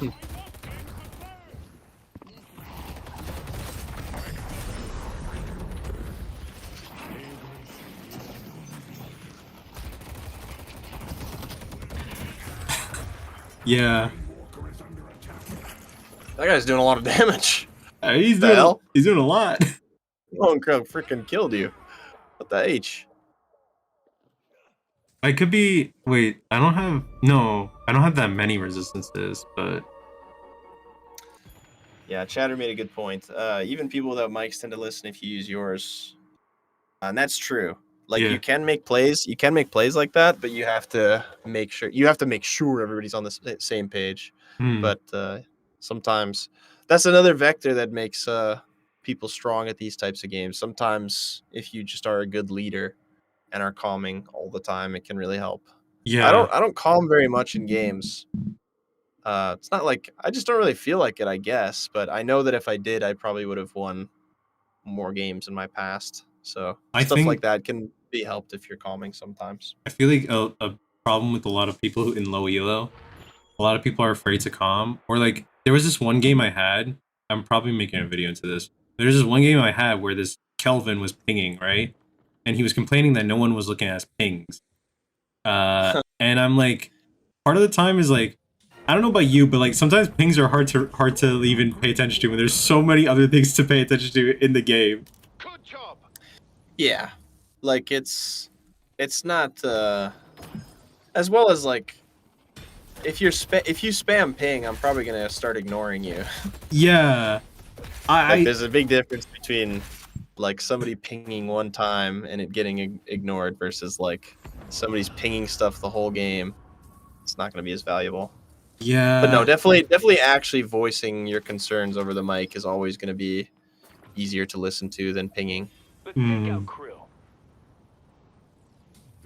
The pings in this game are pretty sophisticated, though. They're You could ver- theoretically play this game with good comms and never actually use a mic. I've heard that before. I mean, there's lots of high-level players that don't really use a mic. Like, you know, the melee creeps. Yeah. Like, lots of them are actually, like, mutes in-game. Like, Saya never says anything. Do never says anything. Yeah. Ido says some stuff. They're But, like, most of the MLC boys never say fucking anything. Can I tell They're you all really, one really high funny? rank. Can I tell you one funny thing about Ido? Because like one time I watched his VOD for like a video, right? And it was him on his first time playing Viscus, and he was malding at like this the other team, the enemy team, for bullying him To Broadway. for playing Viscus. Yeah. Like because they were just killing him the entire time, and he was getting pissed off at that. Yeah. Villager's missing. Yeah, I feel bad for Ido. He gets a lot of flack for a dude that's pretty chill. Yeah. I see Villager. Just like, I mean, he's like, you know, I've never probably really the talked to most guy. famous personality. So people just want to. People are all jealous and envious and want to take him down whenever they can. You know. Seven's missing. I think I've heard negative things about Ido, but I've never really talked to him, so I can't really give Like what negative things? that he has a big ego. That's the biggest thing I've heard. Oh, he definitely has an ego. I Yeah. mean, I that's obvious too. But I mean, he's like kind of earned it. I mean, he was rank 1 for like a whole year straight. He's on like the most winningest NA team ever. In time, will I mean, like, capture you I all. think it's reasonable to have some sort of ego. I don't know. I don't think it's an off-putting amount. He's not like mean to people. Hmm. Like, there's definitely a lot of people that are really fucking rude and have giant egos and use it as an excuse to be rude. But The- Ido's pretty chill, I'd say. The only thing that I'm pissed off about Ido, right? All right, it's a goofy thing. It's a goofy thing. Don't worry about it. It's No because slandering my goat, okay? no, it's because he doubted the Knicks in the NBA Finals, bro. He said Wemby was the GOAT, and I'm like, okay, sure, but he ain't shit now, you know. That's all I gotta say. I quote tweeted that exact tweet on Twitter, telling him not to doubt Jalen Brunson. All right, the actual king of New York. All right. Hey, I'm in the deadlock sphere. I don't know what's going on outside of there. I'm only, True, I don't know. I cannot say. I'm messing. You know, it is what it is. Yeah. No, I really like Ido. He did play a lot of Calico, and he was like, I never really watched streamers before I watched Mhm. Ido. Like, I kind of felt like I would watch like, The doorman's you know, missing. Germa compilations on YouTube, but Mm. like sitting down and watching like full streams, I was always just like, I don't know if I really like watching full streams. Hmm. But I watched Ido VODs to get better at Calico, Yeah. and no, I became a big fan. He's probably the first streamer that I've ever like invested a lot of time into watching. I watch more streamers now, Yeah. and I wonder how much of it is because I've never really been invested in a game before Deadlock. Is Really. maybe part of it. I feel more. So- Okay, this is insane. this is okay. Okay, This is Let's lock back in. This is nuts. okay. Okay. This is psycho. All right. That's a little overextend. In my head, I thought I could die for the walker, but it was too healthy. Yeah, you're also you have less money than everybody on their team, so it's kind of hard. The walkers give the people under them resists as well. If you didn't know that, so they're tankier under there. So that was nuts. That's you can't be doing that. Hey, it's limit testing. It's Limit testing. I mean, you've also got the ability that pulls people out of position, and you went under the walker. So I don't think we got to say much more than that. I think we've got this. I think we figured out what was wrong with that. Yeah. We can move on. Yeah. Yeah. W. My chat said W in. Yeah. I mean, what wasn't wrong with that? I think there's a lot wrong. Look. You know how you say there's specimens in this game? I feel like I'm one of those sometimes. You know. Well, honestly, I'm gonna tell you this. Yeah. That is honestly the difference maker. Is that you really sometimes it's the truth. You gotta be bored. Sometimes winning the game, I'm telling you, sometimes winning the game, the difference is you're more willing to be bored than the enemy is. Because the better play is just do nothing. Walk back, take some of these tier 2 camps. It's a little bit boring, but hey, you'd be alive and you'd be making more money. And sometimes it's just what you got to do. Yeah. That's what ranking up is. I mean, sometimes watching high-level players play, it's kind of boring. I mean, like, the games last a lot longer than they should because people could potentially push a little further, kill them again and end the game. Or you could back up, spend the time to take mid-boss, take the rift, take the urn, take farm, and then finally push with a much bigger advantage. But that happens all the time in high elo, where the game is like kind of already over, and the only way they lose is if they get bored and try and fight early. Yeah. Sometimes it's about just being able to be bored for longer than the enemy team is sometimes what gets you the win. You were just having a little too much fun there. Yeah, I was. A little too much fun. I kid you not. Not allowed to have fun. I was amped up by Father Trans coaching session. Bro was inspirational. Not gonna lie. Yeah, he's great. I've always gotten good vibes from him. Played with him a couple times. Oh my god. Too much fun. Get a little rowdy. Yeah. I mean, that's Billy. That's Billy, Character man. takes over sometimes. Sometimes you just have the spirit of Billy within you, and it's just like, just inside you for whatever reason. Oh my god. It's not too much more to worry about. I feel like there's enough stuff in your early game that you can look at. Yeah. And this game is, I mean, losing a player, the game is kind of strange.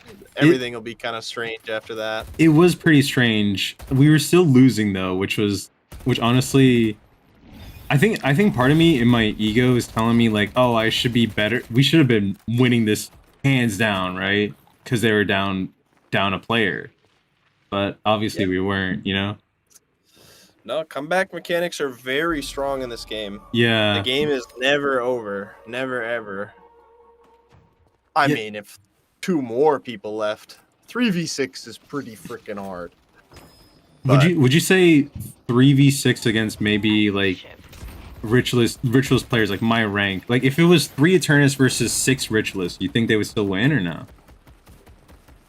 Probably. Okay. Do you ever watch Gluten Snake? I have seen a couple of his videos. He's probably done something like that. Yeah. Too many souls saved? I'm not really worried about your itemization. Are you using a build? Yeah, I am. I'm using Together's build. I've just been like, what's it called? I just auto queued the entire build. Because I think like right now I'm still focused on trying to get better with the game in general. Then like at some point understand items. Items are pretty important though. Yeah. Extra regen is really only good for the first 5 minutes of the game, and then after that it like basically doesn't exist. Yeah. I don't know what the build says, but I mean, like, these are items that you're either upgrading or you should sell. I Because you're think sitting on 8,000 souls right now, which if you look at your net worth, you're technically only a 19K player. And you're yeah. running up against dudes that have 40,000. So you Hmm. really need to be spending this money because you're already the poorest net worth, Uh-huh. and you're sitting on a third of your net worth in your freaking Wait, you're bag right right. now. Hold up. So you are especially weak. Okay. I think So extra health is there just to buy Colossus later. I don't know if I buy Colossus though. Let me think. I think I do. But like, okay, yeah, because here's my thought process, and I'm not saying you're wrong at all. I'm saying you're right here. Like in my head when I'm playing this, I always get so scared about just not being a part of a fight, you know, and just going back to buy just feels yeah, so awkward, you know. yeah. It does suck Yeah, sometimes. I mean, calming will help. yeah. Rather than your team rush without you, you can say, guys, give me 15 seconds. I gotta go buy. Mm-hmm. The secret shops could have helped you there. You were doing Rift. Not all of you need to be standing on it. You could Mm. have gone to the Rift early and bought. If you know it's free, Mm-hmm. only one person needs to be there. So you could have done that. You could have calmed, but at the end of the day, this is throwing. Like, Yeah. it's okay if you're running in with 1,000 souls that are unspent, but Mhm. you've literally got a tier 4 plus some. Mm. This is too much. It's not even worth you walking up, honestly. This Really? is too much. I mean, it's just so much money. You Uh, really need to go spend this. okay. Especially here, like they're not even contesting this. So you Yeah. know that it's gonna take your team 10 seconds to kill this anyway. You might as well go back. They don't Okay. need your 500 damage here.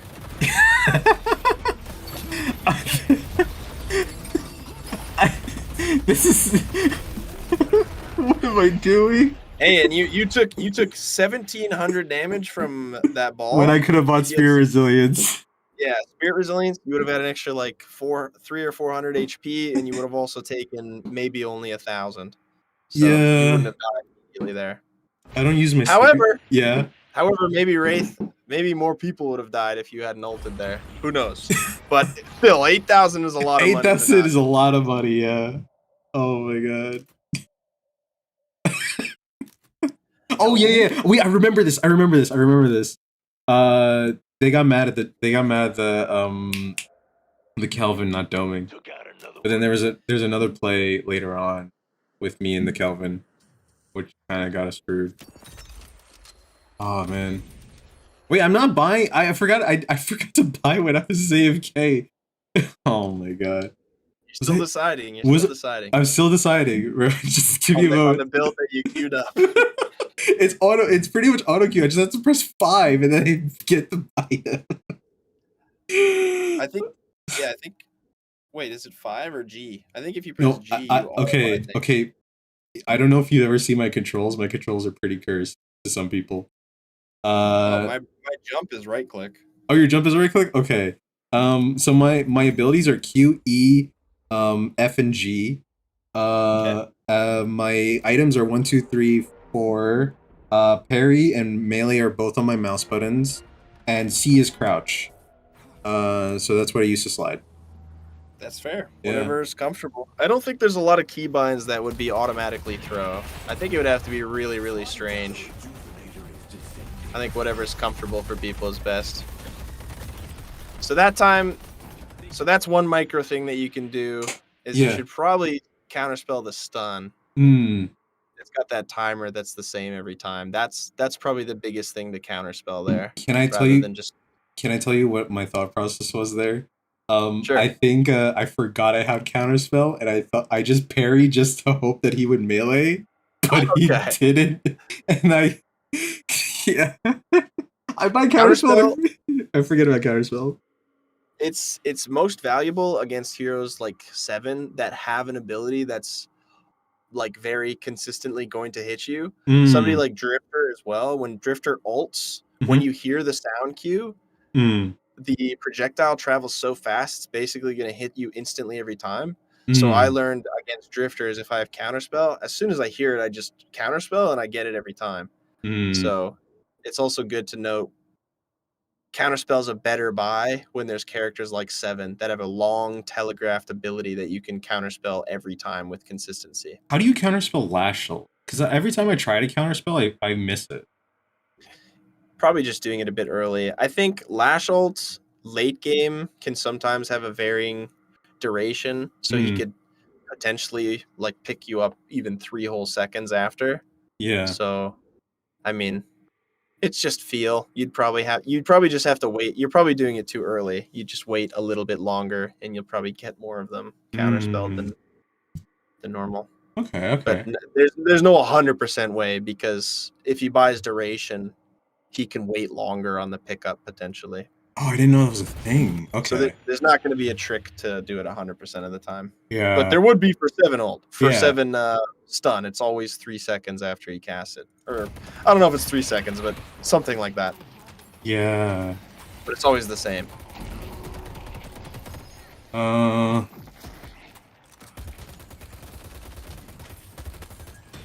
for the help, Kelvin.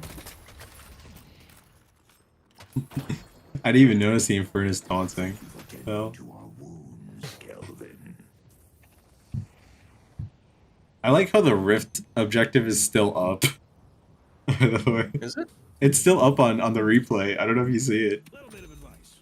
Don't get caught. I see the urn over here. No. I mean, like on the HUD. You see, like Oh, up there. Yeah. it's still there.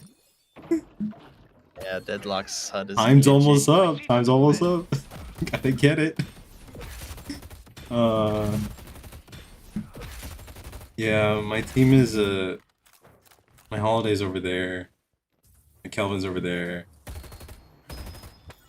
Yeah, so at this point, do they actually have rejuves? They I don't did. remember. They do have rejuves. They got They got mid boss, but then we killed the 7. They burned 1 off that, and then now we're just kind of farming behind, just holding it here. They took urn. I think they gave up urn here. I believe like. Oh, what happened? What happened? That was a long time. Hold up. Yeah. So they grab urn. I'm here. Oh, I know this. Okay. This is a very unfortunate thing. I pulled the shiv out, and then he domed immediately, and I took the shiv out of the dome. I remember this vividly. Yeah, that was an unfortunate play, and then I came back. Yeah. It was unfortunate timing. I know I could have calmed and said I'm ulting here. Yeah, I'm not worried about that. It's just unfortunate. And I had to apologize to the Kelvin. He said it was fine. I'm Thankfully. done. Yeah, he said no problem, Billy. Which I was like, all right, cool. At least he isn't flaming me. It's a start. In fairness, your fire will only burn brighter. Yeah, I think the Holiday was still complaining, but I just muted her the entire time. You're still up 1. Yeah, we're just down 10k souls now. But we do. Yeah, we could get this Walker here. They're gonna come back now. Yeah, it's a little late. It's a little scary. Yeah, we back up. Because, like, they were all over here when Infernus died. So if you were already there, then it'd be free. But it took you, like, 15 seconds. So it's a little scary, but you get it, which is good. Yeah. You will have a 1-person advantage for mid. Yeah. So mid could be an option. They're going to really want this Walker as well. So there's a chance that they'll go for it, and then you could go mid. Yeah. Because, like, if you guys saw all 4 of them get on Mirage and go for the Walker, you could have maybe rushed mid, you know, or even 2 of them. You know, you'd have a number advantage if people are counted somewhere else on the map. But yeah, I don't know. During these, it's fine to be bored and just like take farm for a little while. Take what you can, steal when you can. Just trying to close out the game, get as much money as you can.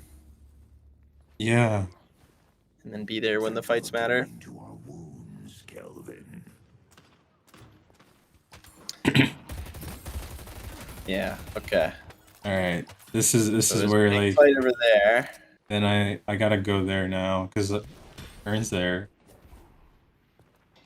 This is a full death Yeah, ball see, now. like this is a fight you have to be at. Yeah, You can't push this, you can't push this. All your team is over there, you have to go. yeah. I don't know what the timer on mid is. I don't But, know. It was done recently, so it's probably been like a minute past already. So I say it's Yeah. 4 to 5 minutes. But like if all of your teammates die, you won't be able to defend on your own. Yeah. So you need to go be there and fight. So it's good that you're following. But I just Yeah. mean as an example. Mhm. This is the only option right now is you have to go be there Yeah. because your team already decided to fight it. Like whether or not it was good to fight it is like up in the air, but like now that you are fighting it, you got to be there. Yeah. I'm glad I was able to at least trade there with the 7. Yeah, I think that was good. I don't know what the damage output's supposed to be on this build, if it's kind of split, if it's sort of hybrid damage. I think I want to say it was hybrid. But But late game, you can start looking to see what sort of resists and defensives they have, if there's better or worse targets. Oh, it's 7. The 7 has Vortex Web. Huh. Two Vortex Web users in Dormant and 7. Huh. Interesting. And then, man, timers are so long on when you die at late games too. Yeah, 40's pretty long. Yeah, and then Well, they run mid here because they killed everybody. yep. So Yeah, they don't really have a chance of contesting. I mean, Doorman, if he hits a miracle vortex web cart through the door, Yeah. he can maybe contest. uh-huh. And 7 has his stun, which is good for contesting, but neither of them have ults. Yeah. And, you know, it's likely that the 6 of you will win a fight against the 2 of them. So they probably shouldn't contest. I mean, there's some different schools of thought. It's also like if you guys get all the rejuves, it's going to be basically impossible for them to defend. So it's like maybe Doorman should go. Yeah. Like him dying to try and steal some is maybe worth it because it's almost like he's killing you guys early. So they have to weigh in their mind if he can get at least, even if he can get 1 rejuve, is it going to be easier for him to steal 1 rejuve than it is to try and kill you guys when they're at the base and you're fighting them 6v5? Oh, it goes back to minimizing losses.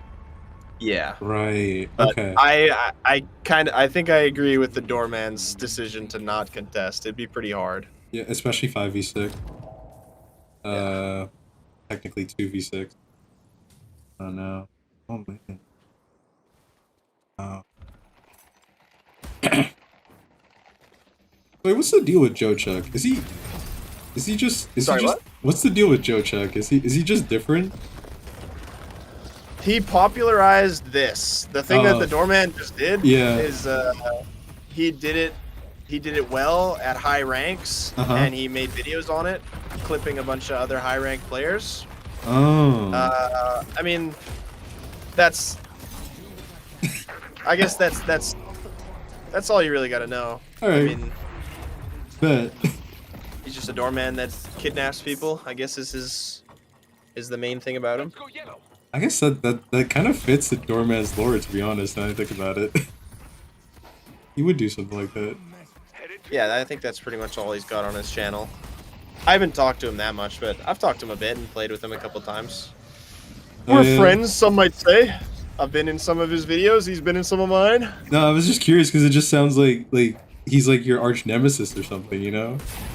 Oh, I mean, it's kind of a bit. I know. Yeah. I was always curious. Have to clip me. You know, I like Joe Chuck. But damn it, if I freaking hate this freaking doorman character that he plays. Oh man.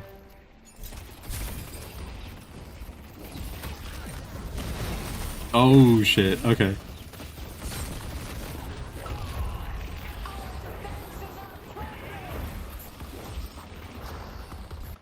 All right. Wait. Where am I in all this? I just realized I'm back up.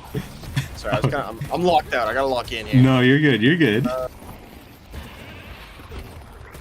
Yeah. All I don't right. know. I feel like you had enough to work on in the early game that like late game is it's I mean, whatever, lots of the right? trooper stuff. Yeah, lots Yeah. of the trooper stuff is important for the whole game too. So Mm, I feel like there's a lot for you to work on already. I don't need to tell you a million things. no, yeah, Especially like okay, because sure I could again, I'm about fixing the easy big stuff first. yeah. There's lots of little things that you could work on that would improve your chances of winning slightly, Hmm. but I think it's very easy and very impactful to Mm, push the waves, for example. Like that's until you're doing that, I don't care what you're doing at 45 minutes. mm, Because if you're not doing the wave stuff, then this doesn't even matter. I don't care what you're doing at the end game fight. hmm. Would you say that's like how you see how you go about your days as well, where you just like try to focus on like the fundamental things in life and just like go from there? Yeah. Yeah, I'd say I'm not I'm a pretty simple guy most of Yeah. the time. I like the basic stuff. You like to Like keep things easy, right? yeah, Yeah. easy's good. Yeah. I, Easy's fun. I like that. I tend to be a guy who like overcomplicates things a lot, and I try to like find the very many things and little things in life. But it's always good to see like someone who's just very chill and easygoing. You seem like a really chill guy in that sense. Kind of a stoic of all time.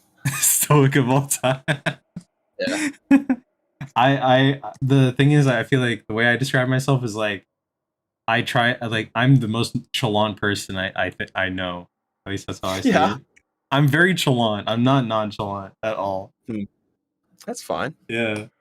It's good for there to be all different types of people. You Yeah. need some highly emotionally driven people as well as some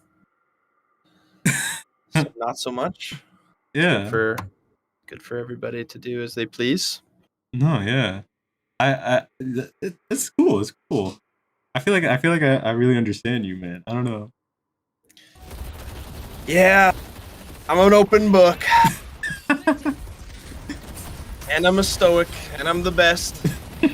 Also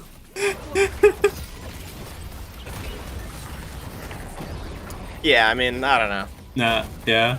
I think you did pretty good. I think that's probably the biggest thing Good game. is your Good game. wave management Yeah. and just paying attention to numbers on the map will help you a lot. I don't really remember everything I said, but No, you're good. You're good. I think there's enough bits and pieces for you to work on. Oh, And also, yeah, if you really don't if you really don't know what all the heroes do, that is also like that should also be a very top priority. yeah. It's really hard to fight people when you don't know what they're gonna throw at you. Yeah, I've been chumming it down with Billy for most of my games. I think actually it's kind of sad because like when I look at my Billy gameplay, I have 415 games played on Billy, only 176 games won. God. Yeah. It happens. Yeah. Actually, wait, no, that's a lie. I've played 191 games of Billy, 84 games won. Oh, that's not as bad as I thought it would, but it's still It's not bad. that bad. Yeah, but my all time is like 415 games played, 176 games. That's interesting. Yeah, I mean, okay. Thinking about it now, like I'm a beginner. It makes sense that I don't have that much of a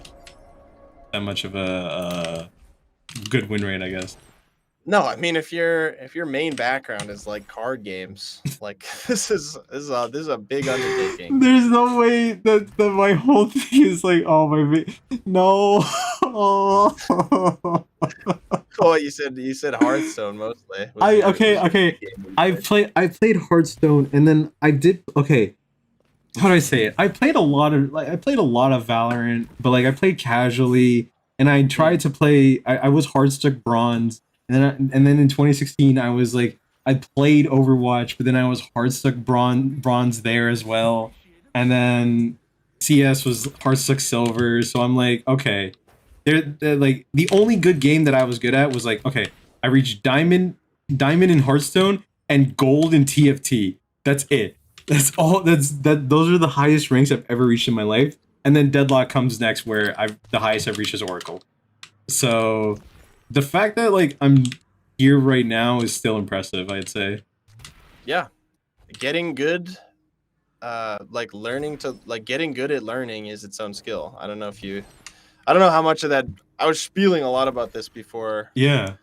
you showed up, but like again, like lots of the people that have been E6 forever were really high ranked in something else. And Mm. like even from my experience, like I was never really high ranked at anything either. Like I think my highest ranks in anything were before the Overwatch stuff was like I maybe got Legendary Eagle in CS. But when I did that, it was because instead of just queuing up all day long over and over again, I actually started drilling my aim. I actually started looking at smoke lineups. Like I don't know how many people could ever get to the top rank in anything by just like raw dogging games back to back without thinking about them at all. Like Yeah. like learning to get good is definitely its own skill. So if you've never really done that, if you've never really sat and like focused on improving, like it's just not going to come naturally. Like it's hard. I guess that's why I like talking to people like you, like Father Tran, and like anyone else who's like like trying to improve at the game. It's kind of cool hearing your guys' mindset on just like focusing on like these certain things, whether it be mental, whether it be like the smallest stuff that you can improve right now. I think that's really cool to hear.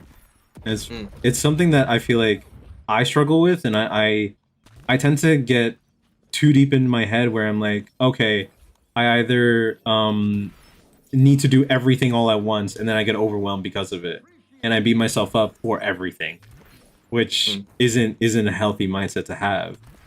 And I'm starting to notice that now. It's like, okay, like each game, like I think this is where like my whole mindset is like, okay, I want to just try to have fun learning how to improve rather than just like beat myself up and be the exact same way as like the toxic teammates that yell on mic. Yeah, I mean, yeah, you're new. I mean, like Eternus is hard, man. It's where all these people like me that have no jobs and do nothing but play this game all day and obsess over it. Like that's where we're hanging out. Like I don't know if that's even a goal that's very desirable. Like it's admirable that you want to get that good, but it's like something like playing every hero first is a much more fun goal for somebody that's new. Like you don't have to set your expectations so high. At the end of the day, it is a game. I mean, it gets a little obscured with content creation stuff. There is some aspect of, being better at the game probably nets you more attention long term. There's that stuff. But I mean, at the end of the day, it's still a video game, and you enjoying yourself is, I would argue, is always going to be more of a draw than any sort of like rank you might get at any point. I think So, like the way I saw having it was fun like with at least content creation and Deadlock, I just wanted to improve at the game so I could have more fun with it, I guess is my thought process. But I think you have to have fun with it first and improve. Yeah. Yeah. It's also easier. Like if you're having fun, it's a lot easier to say, okay, well I want to go invest more time. But if all you're doing is focusing on your rank, then it's Yeah. like, oh, it's kind of a slog to go and queue. Yeah, I mean, I was more so I think like when I was going into it, like part of the reason why I took my break was one, making content, but also the second reason was like getting back into it and dealing with team, like every time. I think a lot of people feel this way, especially in low ranks, is like people are afraid to queue because of like how people will react to someone making a bad play or just like still learning something. Like it's on a rare occasion where like there's like one game where I was able to have like um people, like I was playing Victor for the first time, like for like one of my first times, and they were like, oh, Victor, are you okay? And I'm like, yeah, this is like my first time playing, and everyone was nice to me then. But like I don't know. I feel like I'm trying to like, especially with like my content has also been like around me trying to deal with like toxic people as well. It's Mm. hard. It's hard to queue up sometimes. Yeah, I agree. I my perspective might not be super relatable, but like I said, I got the orange box when I was really little, so like Yeah. I've been dealing with trolls, toxic bastards online for forever, basically. I've always enjoyed like PvP games more than anything, so for a long time I've been able to thicken my skin against people that are rude. So as I said, I'm a stoic king. Doesn't really bother me, but yeah, no, I do agree. It is pretty brutal how the anonymity of the internet makes people act like animals. I always say, like, if this was any other, I don't understand. It seems like they're always so proud of it, and it's like I don't understand why they're so proud. Like any other environment, if this was the playground and you're an asshole, you'd be bullied. If this Yeah. was the bar, you'd be beat up. If this was work, you'd be fired. Like these people are only allowed to act this way because Valve is never going to enforce any sort of um, Like actual like like behavioral punishment, yeah. really, unless they're exceptionally bad. Yeah. So I think the way I see it is like emotionally like people get angry, and when you get angry you want to win over somebody. And I think mm, sometimes like when people let anger consume them, they feel like they need to dominate and win over other people, and that's their way of trying to control others or control everything around them, which is good and bad at the same time. Like you need anger in your life, but and it's an emotion. Yes, it's a negative one, but it's helpful. But it's not like helpful when you're trying to communicate to people who want to win just like you, right? yeah. And like Oh, that's the tragedy of it yeah, all. Is like these people that think they're so good at the game and all they care about is winning. Like opening your mouth and over mic and berating somebody is never going to improve your chances of winning. It's yeah. always going to be net negative. Like it's just not compy to be an asshole. So this is what I don't get about these actors that think they're so tough and so serious about the game that they can be rude. It's like this is not good for you. Like this is poor communication. I want you to lose now. I don't care if we win. Yeah, yeah, yeah. I mean, it's tough. It's tough because like yeah, like you said, the anonymity is the hard part, but also like managing your emotions too. Like, granted, like I'm not the best person when it comes to this. I like you saw me cry in a tournament, but like I like the passion. the passion was there. The passion was there. Yeah, passion's good. But like yeah, I think I don't know. I've been also trying to work on this myself mentally because I tend to get angry too when I'm like playing the game, and that's why like fun maxing is always good. Fun maxing is great Yeah, when it comes to it's this stuff. it'll be a lot more rewarding Oh man, your experiences if you're having fun first and then like being good to second. yeah, Because like only getting enjoyment out of winning in a game where the game itself is designed to try and make you only win half the time is going to result in not so fruitful gaming sessions. If you yeah. want to have fun and win 100% of the time, PvP games are not the place to do that. Man, that's so true. But yeah, you could just go play something else. I forgot about that. Literally, I mean, everybody always says that, but it's like, seriously, winning 100% of the time does not come in any of these PvP games. It's You got to just not learn how where to it's at. lose too, like lose gracefully. Yep. It's just competition in a nutshell. Yep. Oh man, that oh this is you're a very interesting person, Scale. I gotta give you that. I know. I'm amazing. I'm incredible. Like it's really fun talking to you, and getting to know you for sure. Cause like Yeah. Glad you made that video so that we could meet up. I'm glad you commented. I mean, like, I didn't expect to ever talk to you ever because like I knew of you. I was actually at some point I was gonna make a short learning about like because I think you made a short or a video a long time ago. That was like my first introduction to you as a like a watcher of Deadlock content was you making a video on how to kill both jungle creeps at the same time. Like two jungle creeps at the same That's time. the video you saw? That's the first video I saw of you, but then I never watched any of your long form stuff. Like I only knew of you. Like I've seen some of your stuff through your thumbnails because I thought your thumbnails look cool. Wait, what do you do for your thumbnust? Do you draw them yourself? Yeah. That's impressive. I gotta give you that. That's I know. really impressive. I'm just a fucking fountain. Just pouring out. I'm just amazing. It's incredible. That's actually that's yeah, no, that's impressive. I draw them in Photoshop. Yeah. Oh, you draw them in Photoshop. Okay. It looks like paint though. It does look like paint. I was gonna ask if you did it in paint or not. That's so cool.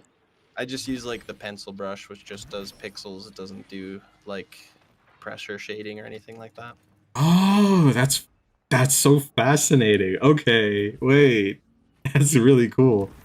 Dude, I don't know whether to like my thumbnails or love my thumbnails or hate them. They just look like drama thumbnails, which is so annoying to me. But they work, I guess. I don't know, bro. I'm playing the YouTube game, but I kind of hate it low key. Like I Yeah. like thumbnails, but it is kind of unfortunate feeling like I have to. Like I love making thumbnails. It just Yeah. that's my least favorite part is like looking at it after it's finished. And I'm like, is this good for my video? Oh, Like, yeah. is this maxing? Because like I've never had a video go viral. Really? Like no, not really. Like I feel like I've nickeled and dimed most of my way. Because like basically every one of my peers, if I go and look at their channel, it's like they'll have like at least one video that like really popped off in proportion to everything else they've made. I have like not a single video of mine has like really caught a giant wave or anything like that. It's funny. You Everybody's mention it. always like, your thumbnails are so amazing, and I'm like, well, do my titles suck then? It's funny because like I think I feel like you could be referencing Cyrus because I know Cyrus has like a really popular one, and I watched it the other day with him, and it's fascinating. I don't know if I want to go too deep into content stuff right now on stream, but like if you want to talk about it, I could help you out with that. Because I don't mind. I'm not too like upset about it. It's just funny that everybody always compliments my thumbnails, and then I look at like AI generated like secret Chinese Abrams build has 100,000 views, and I'm like, oh, damn, I'm wasting my time drawing these things. No, don't. No, I like doing them. I just Okay. think it's funny that everybody's always complimenting them. No, yeah. And then it's more about like the YouTube system. I wonder how the YouTube algorithm decides. I mean, I guess it's just people might enjoy my thumbnails, but not all of them click, I guess. Like, Yeah. it's like they'll chuckle at the meme of whatever I did, but however I'm presenting it isn't interesting enough for people to click on, I guess. I think man. Yeah, it's I've been lucky. Let's get something clear. I don't think I'm like I'm hard done by. I'm very happy with where I'm at. yeah. I'm just saying I don't think a single video of mine has ever like really outperformed my expectations. Like my best video in like recent times did well because I put the name Joe Chuck in it. What's it called? The way I look at content creation is that it's 70% skill, 30% luck. That's my view of it. So there is some luck involved, but I think there's also some skill. And I'm telling you this right now because you got to be proud of yourself for what you're doing. I wouldn't say you're lucky. You're definitely skilled in some way. You just got to give yourself credit for that. You know? Wasn't that obvious? I'm just a fountain, right? Actually, Niagara Falls of everything. Just overflowing. Not yet. Chatter also said something that's true is like Deadlock's like pool of viewers is also not that ginormous. It's not Like that big, yeah. the biggest Deadlock only like creator like Deathy or Ido, it's Yeah. not like they've got 10 million subscribers. Like they don't even have a million. I don't even know if either of them have 100,000 yet. No, Deathy has So like it's 60K, not I like think. Yeah. it's not like there's a billion people that are hanging around and I can't catch their attention. There's just not that many people watching Deadlock content. Yeah. It's just I don't know. Oh, 68,000. Yeah. So yeah. he's not even 10x my viewership. So it's Uh-huh. not like I don't have some success. I'm happy with how I've done. No, I was just yeah. I was just noting that whatever I've done with my. I was about to say something else though. What were was you I gonna gonna say? What were you gonna say? I can't remember. I was gonna make another point. Hmm. Oh yeah, no, just about the like luck and skill thing. I do think that I would say it's more like 95% skill, but only if you have all the skills. I think the only reason that luck comes into the equation is because most YouTube channels are like solo or like one plus like maybe somebody does, like most channels are solo productions. So it's like not everybody is competent at making thumbnails, having good titles, making good videos, Yeah. and doesn't also have like so I think theoretically, I'm sure like Mr. Beast, Mm-hmm. people with tons of knowledge and skills and resources, like it also helps. Oh yeah. Not only are most channels solo productions, but it's also like most people are making all their stuff for free. But it's like if you've got like if I had $1 million, I'm sure I could make another channel that would eclipse my own in a month. If I had Yeah. $1 million and I could pay I could pay 10 different editors to make a video each day and 10 different artists to make a thumbnail each day. Like I'm sure you could with resources. Yeah. So I think that's the only reason why I'd say where I don't think it's that simple as like 70% skill, 70% luck. Because I think it's like if you have all of the skills necessary, then you don't have to be very lucky. However, I think somebody that maybe doesn't necessarily have the best thumbnails, but has like really good videos, Mm-hmm. can get lucky and still be popular because that portion of their content is still good. You know what I mean? Yeah. I But if understand. everything is excellent, then I feel like it's rare that I find a channel with small viewership where I'm not like, oh well, there's nothing they could be doing better. They're perfect, and somehow they're not getting views. It's like there's always something that they could be doing better, right? Yeah. I so like from what I understand, it's like, okay, yeah, anyone can have all the skills they can have. You think it's a resources game essentially? Or is it Well, I like, think resources can make up for skills, but I yeah. think the problem is like for me, I think I probably should think more often than not when I make my thumbnails and titles, I'm Mhm. just like the first like funny thing that pops into my mind, I just create. But like if I really had to, I could probably spend longer like theorizing what would be the most eye-catching thing to go with the thumbnail. But you I'm don't just like not, feel the need I'm to. not maxing out on that side. But I'm Y- saying if somebody did, Yeah. that would be effectively more skills, or they'd pay somebody to do that for them. Mm. And so you're just kind of vibing out at this point, right? Or I'm vibing. no, like vibing when it comes to content creation. You're just like whatever you think is funny, whatever you think works, you just make a video about that, right? Yeah, because another one of my best videos was like this long form video I made about the shop rework. Yeah. It's like it's not like I'm confused. I know that like highly edited long form content is going to do better. Like Yeah. it's not like I don't understand that, but I just don't feel like making that all the time. You don't have to. And it's Yeah. like I know that if I really sat down and thought about it, I could probably improve some of my thumbnails Mhm. or do something different. But I don't know. I'm not saying I don't think about this is all just because we're talking about the YouTube game. Yeah. I was like, I don't like that I have to think about it at all, but I do think about it. Oh, okay. Okay, I understand. Yeah. So you're just complaining about just the system itself, but you still Yeah. think about it at the end of the day. Got it. I mean, it's Uh-huh. not necessarily unfair. Yeah. No, I agree It's with just you on that. annoying to me. Yeah, no, I feel that way too. I understand that feeling. It's tough. But I'm sure every content creator would like for anything they made that they enjoyed to just automatically be seen and popular. you said something that was interesting to me. Like you said you always wanted to entertain. What was when was that moment in your life where you realized I wanted to be an entertainer? Mm, I don't know. I don't know if there's an exact moment. I think it's just like I'm not. I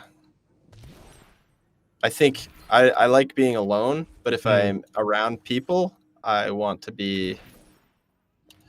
I'd rather be like entertaining than entertained.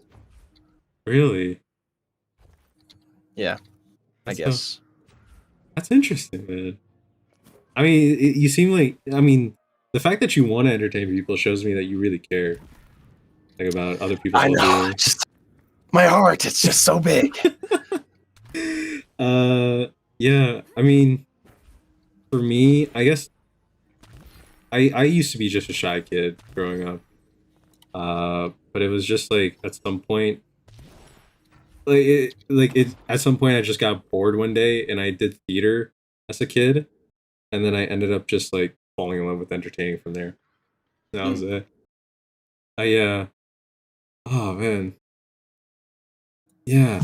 I I I don't know where to go from here, but I think this is a good place to end it. Sure. If you're comfortable with that, I don't know. Whatever. Yeah, productive coaching sesh, I think. Yeah. If you need anything from me, let me know. I I enjoyed my time with you for sure. It was really Fun. cool. It was really cool getting to know you though. Really, like Yes, I love all the times you said I was awesome. That makes me feel good.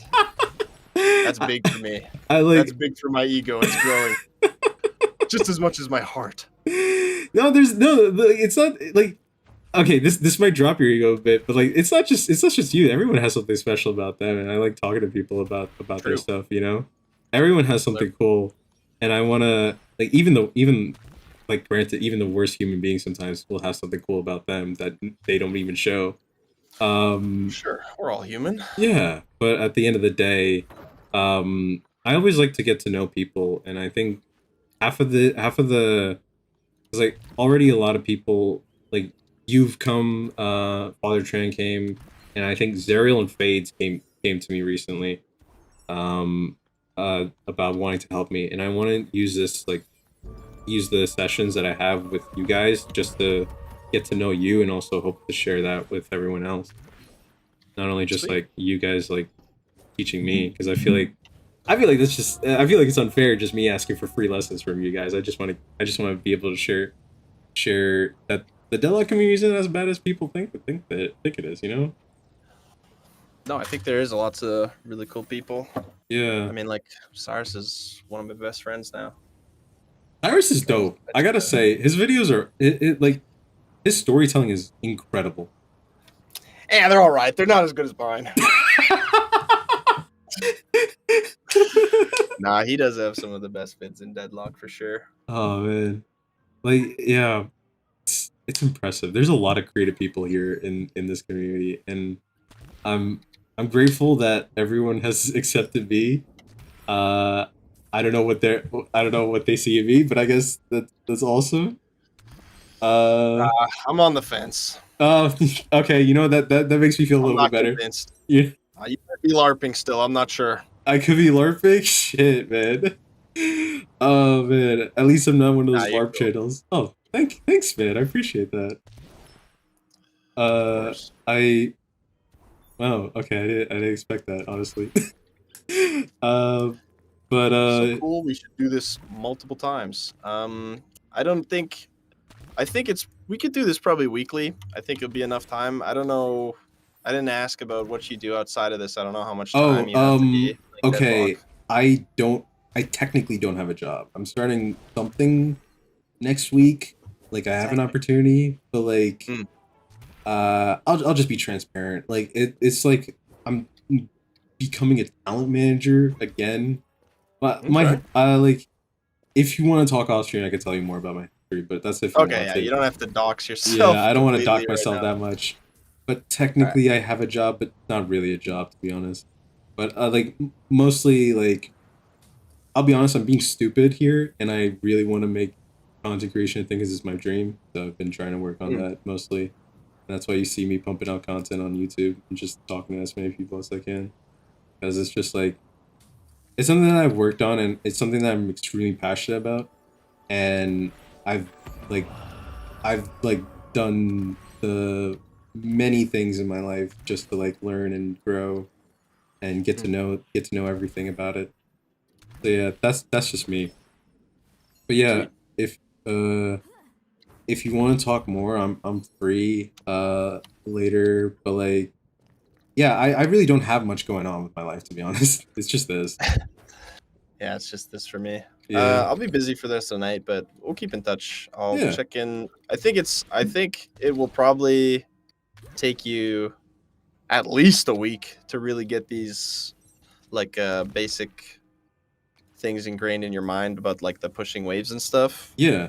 Because it is hard, like you said, with the streaming as well. Like I really struggle to read chat in these close games, you know. Oh my god. Yeah, I don't know how So you do it. Like, or just like, do you I just mean, I not? don't You most of the time. Most of the time, I just fucking don't look over. I don't got time. There's no downtime in this game, which sucks. It's one of the biggest reasons why a lot of big streamers won't stream Deadlock, because it's not easy to talk to chat. I It's tough. yeah, I'm just like, You will have less time as you get better because yeah. once you figure out all the stuff you need to be doing in between, like farming and boxes and pushing Mm, the waves, like you really will run out of downtime. I feel like mm. as I've gotten better and as I like try harder, there's the only time I have to look at chat is when I'm dead or I'm like on a zip line is Oh basically my it. god. Yeah, it's also, I feel so bad sometimes. Like, I've been tempting Same. myself to just like, okay, I could probably play a chill game after I play some Deadlock matches, but then I'm just like, I'm streaming too much, and then I have to edit more videos too, because I spend a lot of time editing. I could probably edit faster though, but it is what it is. Uh, Everybody could work harder. I feel yeah, ya. yeah. But I don't want to keep you here for too long. You if you want to talk, hit me up. I'll hit you up if I want to talk as well. Okay. But it was really nice meeting you, bro. It really was. Yeah, it's nice to meet you too. Yeah. I hope you have a great night, and thank you for the coaching session. I'm extremely Of grateful for course. that. Of course. But yeah, you have a good night, Scale. You too. You too. Night All right. night. See ya. Oh my god, chat. That was definitely an interesting stream. I didn't expect this to happen, but I guess we're just gonna roll with it. And yeah, I'm happy Ciel took the time out of his day to do that for me. But yeah, I'm probably gonna end stream here. I don't know if I'm gonna spend time. I'll probably go to sleep early, but yeah, I'll rate Scale. And if anyone's on YouTube, just go check out Skeleton Honey. If you want to just say that I said hi. But yeah, I'll go rate Scale. You guys have a great night, and tell him I said thank you. And don't forget, all right, I've been Luck Deep. You've been amazing, and stay eccentric out there. Peace. Uh, uh, oh, it's just one viewer. Oh well. I open Twitch so I can raid. Bye. See ya. Okay.